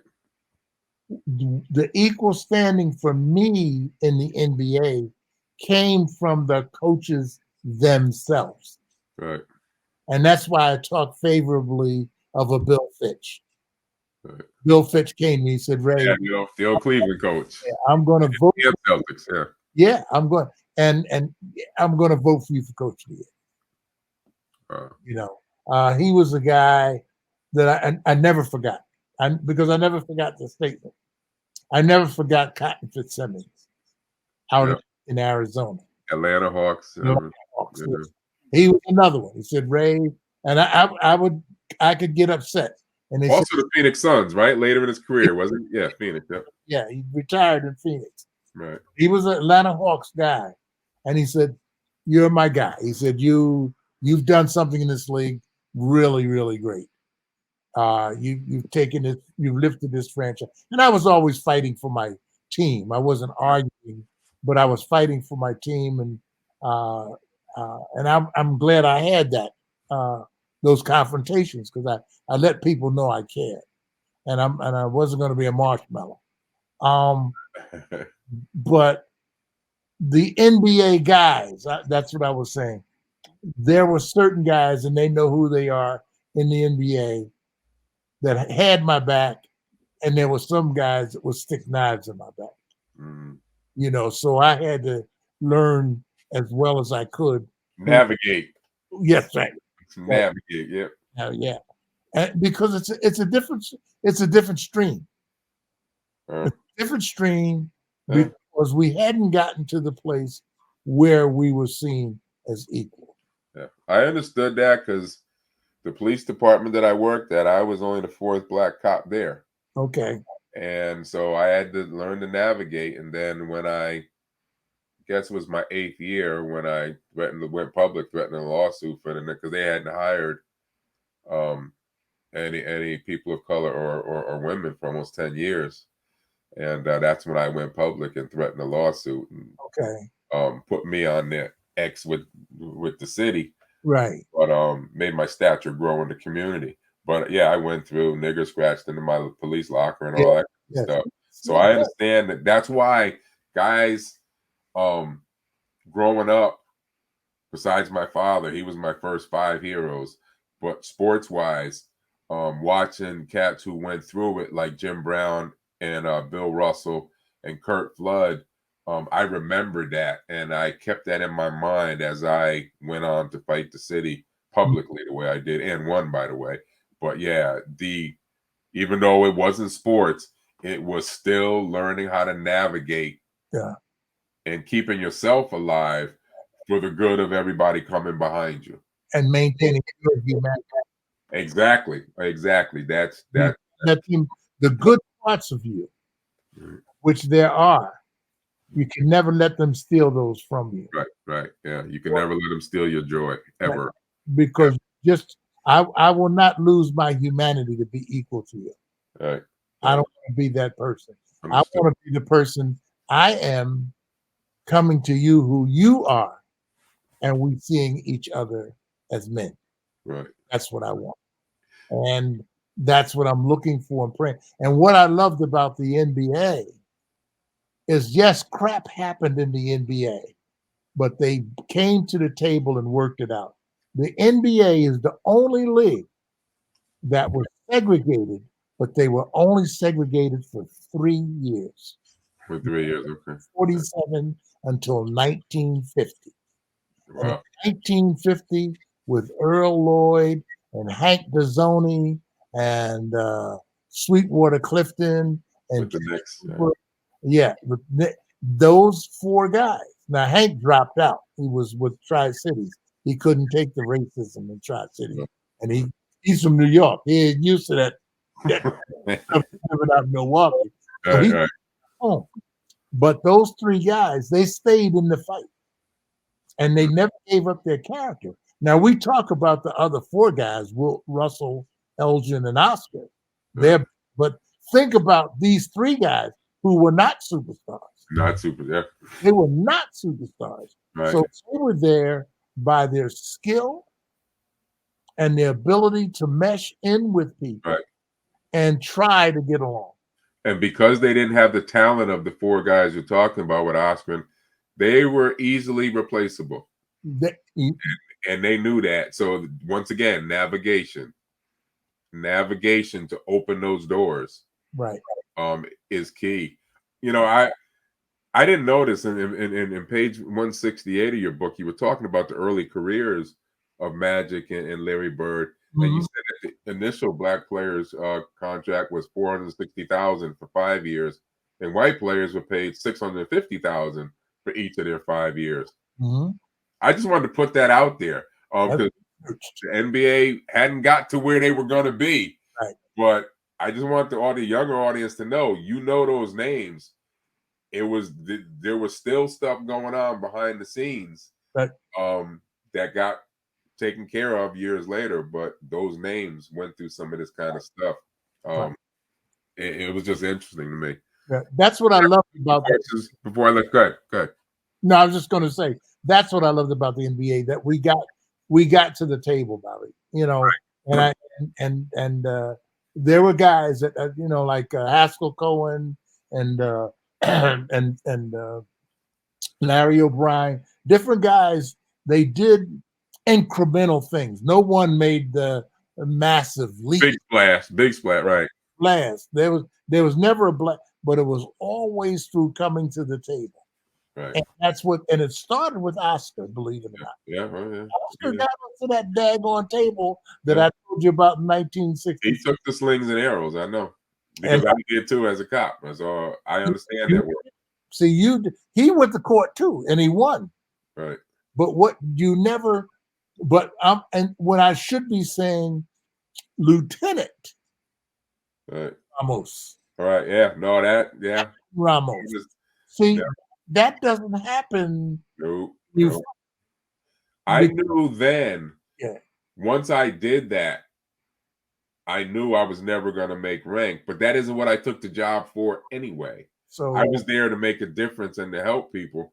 So they could never dangle that carrot in front of me to keep me in line and keep me quiet, because I wasn't concerned with that. That wasn't what I wanted. And see, that's what Oscar, he was there to show you his game. Right. He was from kid out of Indianapolis, played that game, played it well at Cincinnati, All-American at Cincinnati. Right. In 1960, Olympic team with Jerry West in 1960. And don't forget, he goes to the Cincinnati Royals with Cousy as his coach, and Cousy benched him and came out of retirement and put his own ass at point guard. Okay, that's the stuff that the Big O went through. Don't get me started with that. And he hates Cousy. He does with a passion. I know. I wish he didn't, but he absolutely hates Cousy. With good reason. Sorry. Yeah, he did what he did. You see, I evaluate people. I try to evaluate as I see you.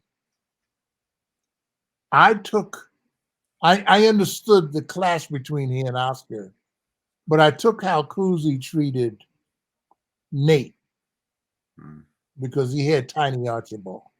Right. And Tiny, one of the finest players that the NBA has ever had. Led the league in points scored and assists. One of the finest players they've ever had. And he should be celebrated every day. He was one of my favorite players. I love Tiny. Great player. And when you say Tiny, he was tiny. Right, yeah. He was tiny, But he was quite a basketball player. So, and very underrated. Very underrated. Jimmy Walker left us with the Pistons and went to Kansas City. Mm-hmm. Wound up as a Kansas City player.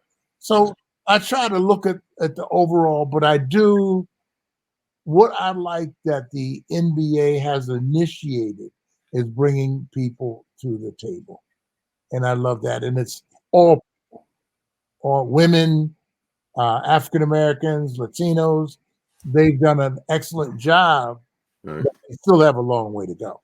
Right. See, Cousy had some stuff with him, because I still have that Sports Century show where on Russell, and Russell didn't want to do it. And Cousy said that he ended up breaking down crying. I don't know if you ever saw it. Okay. And he said that with all the racial stuff that Russell went through, he should have been there. Cousy should have been there, and he never stepped up. And I just don't forget stuff like that. So now in Cousy's book, he mentioned years ago, he hand wrote this long letter apologizing and saying that he should have been there for him and this and that.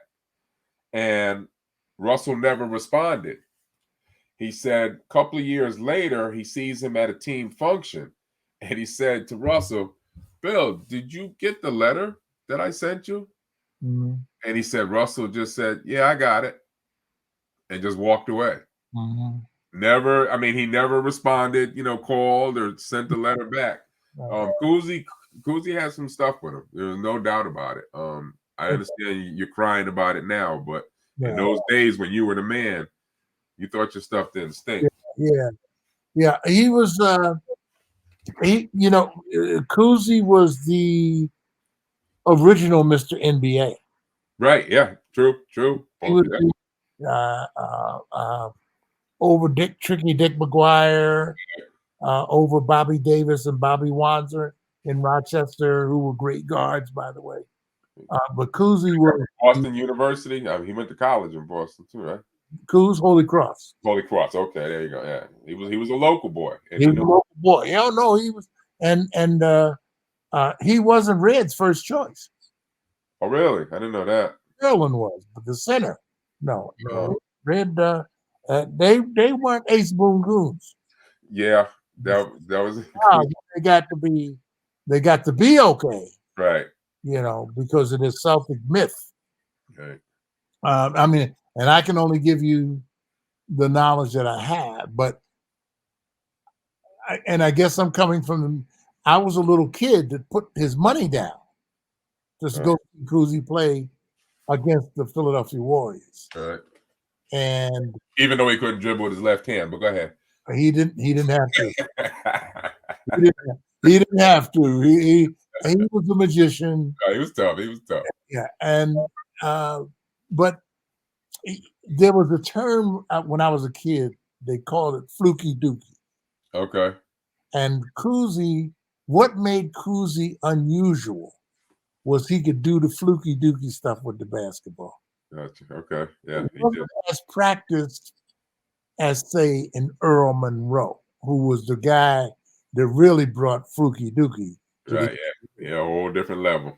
all out of your shorts, and your shorts were over there and your gym shoes over there. Everything off of. Right. He had that too, but it wasn't as finessed. No. Pearl embarrassed people. Wasn't, yes, he Yeah. was Yeah. totally, you tried to hide your face after he, Like, yeah. He'd embarrass you. Yeah.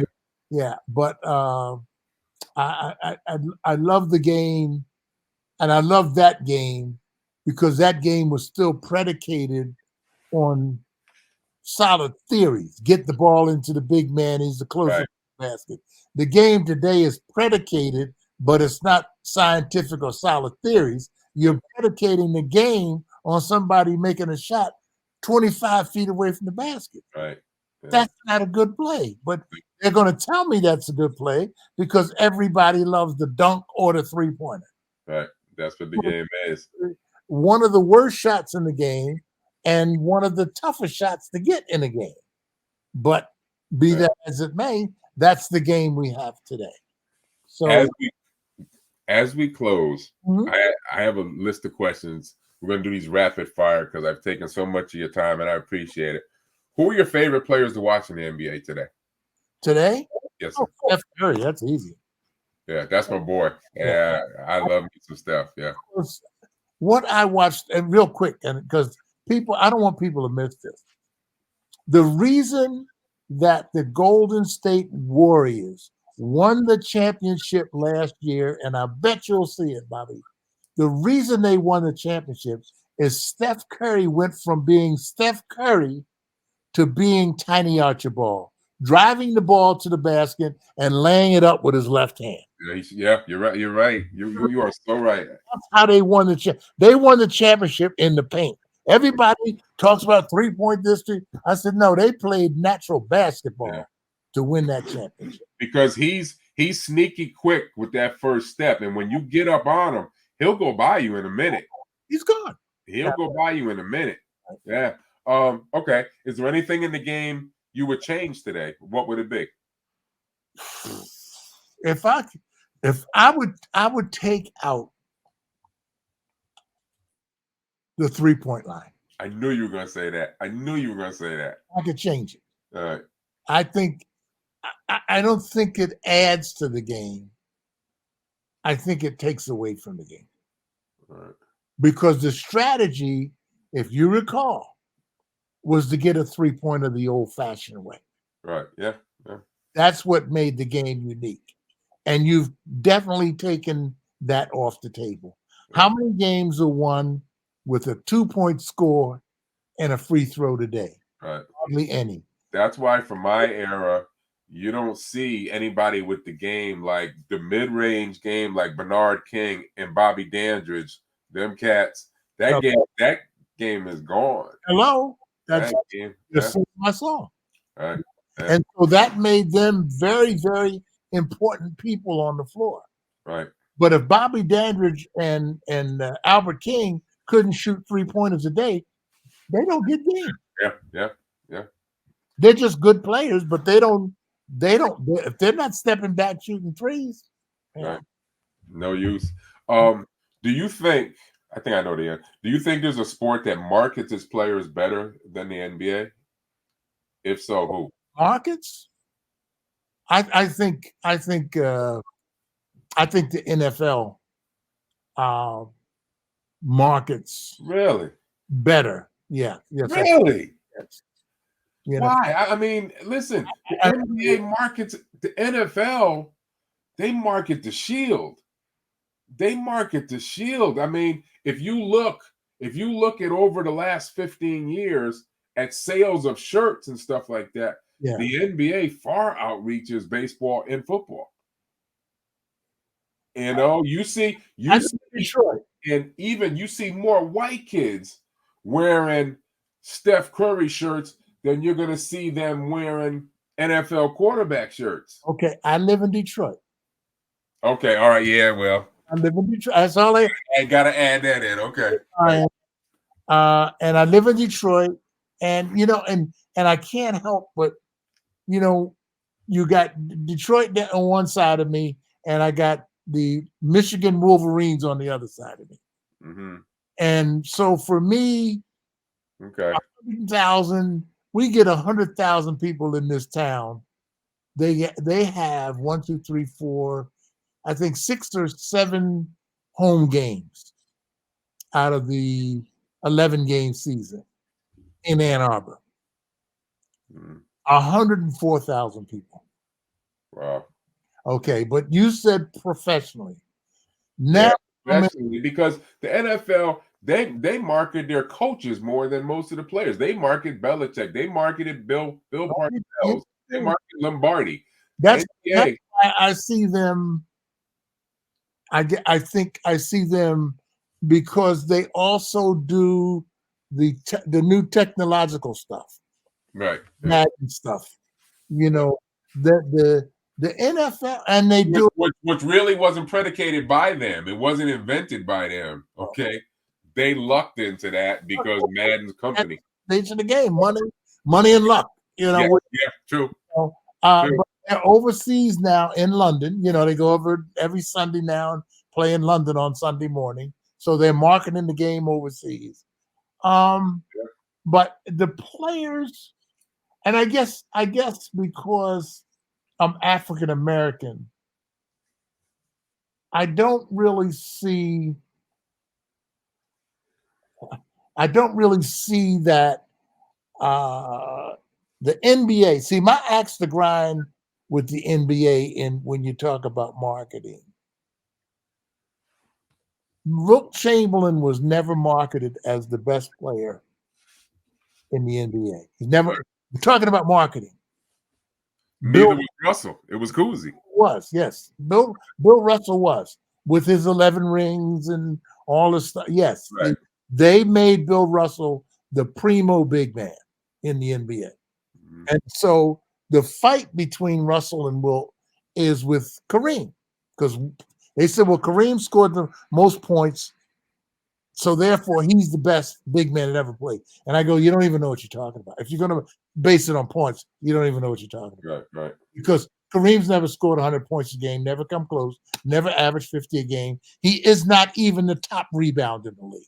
The top rebounder, when Kareem gets 24,000 rebounds with it from his 17,000, then you can come and talk to me about who the greatest big man is. Because one of the big things that big men do is they rebound. Kareem, 17,000 in 13 years. Right. I mean, in 20 years, Right. 17,000. Wilt, in 13 years, 24,000. Get the picture? Right. Yeah. So, You know, the great stat about Wilt too. I meant to mention this earlier.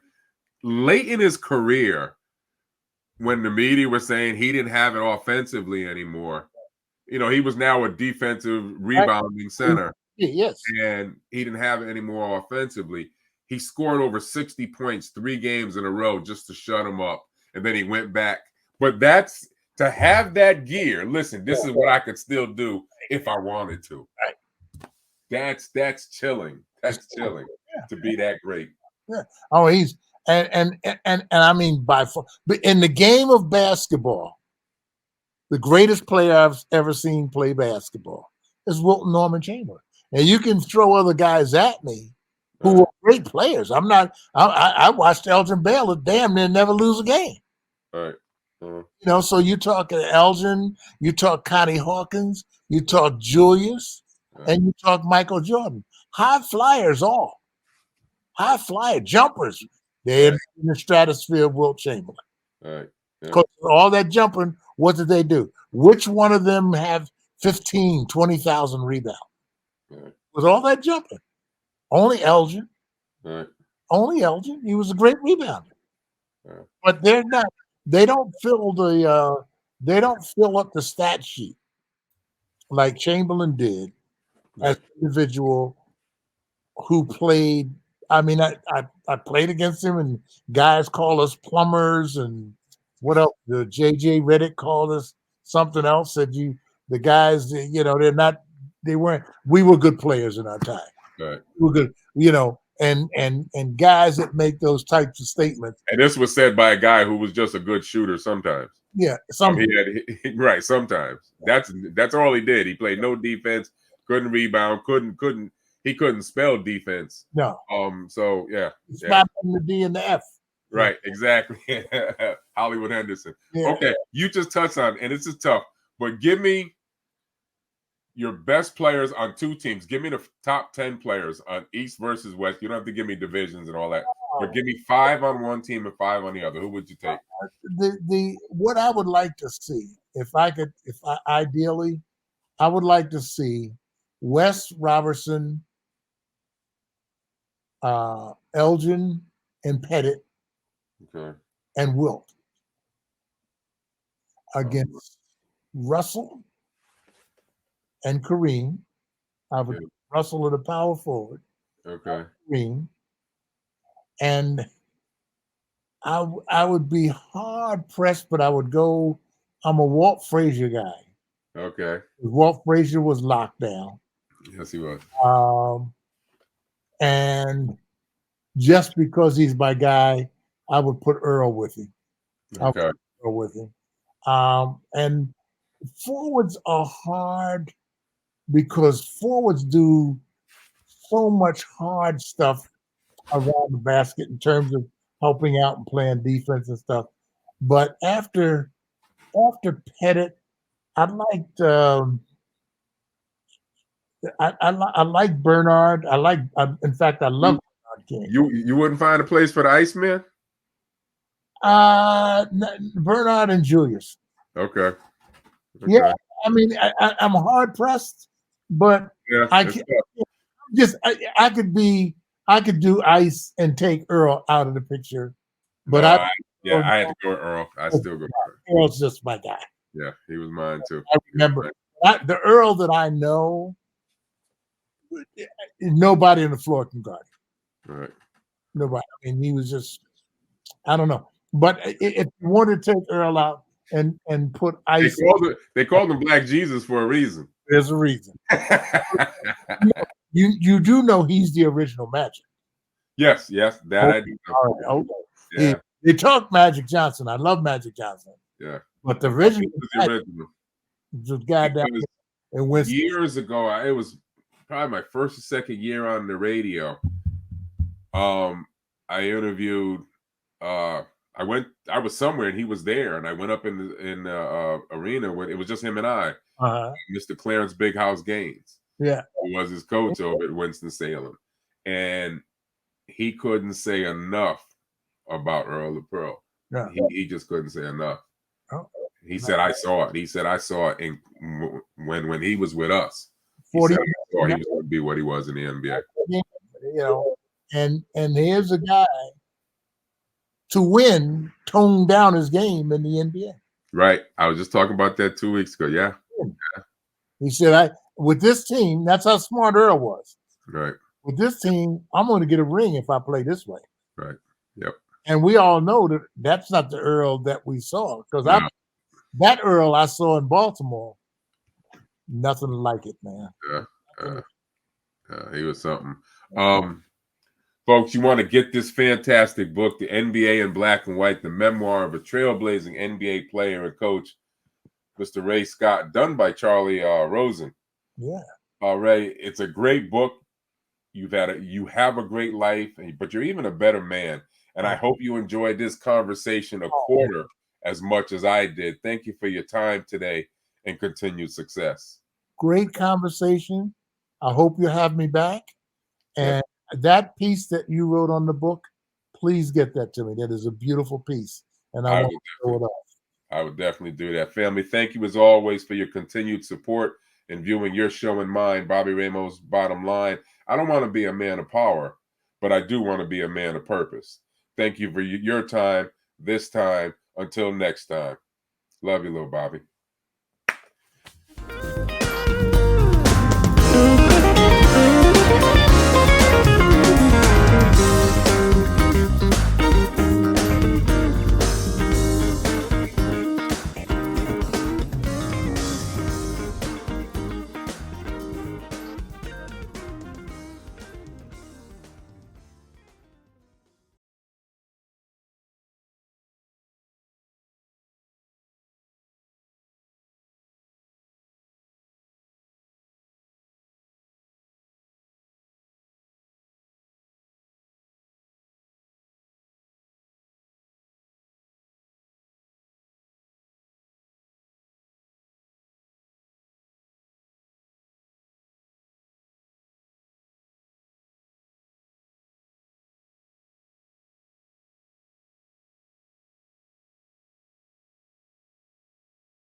All right, Ray, we done.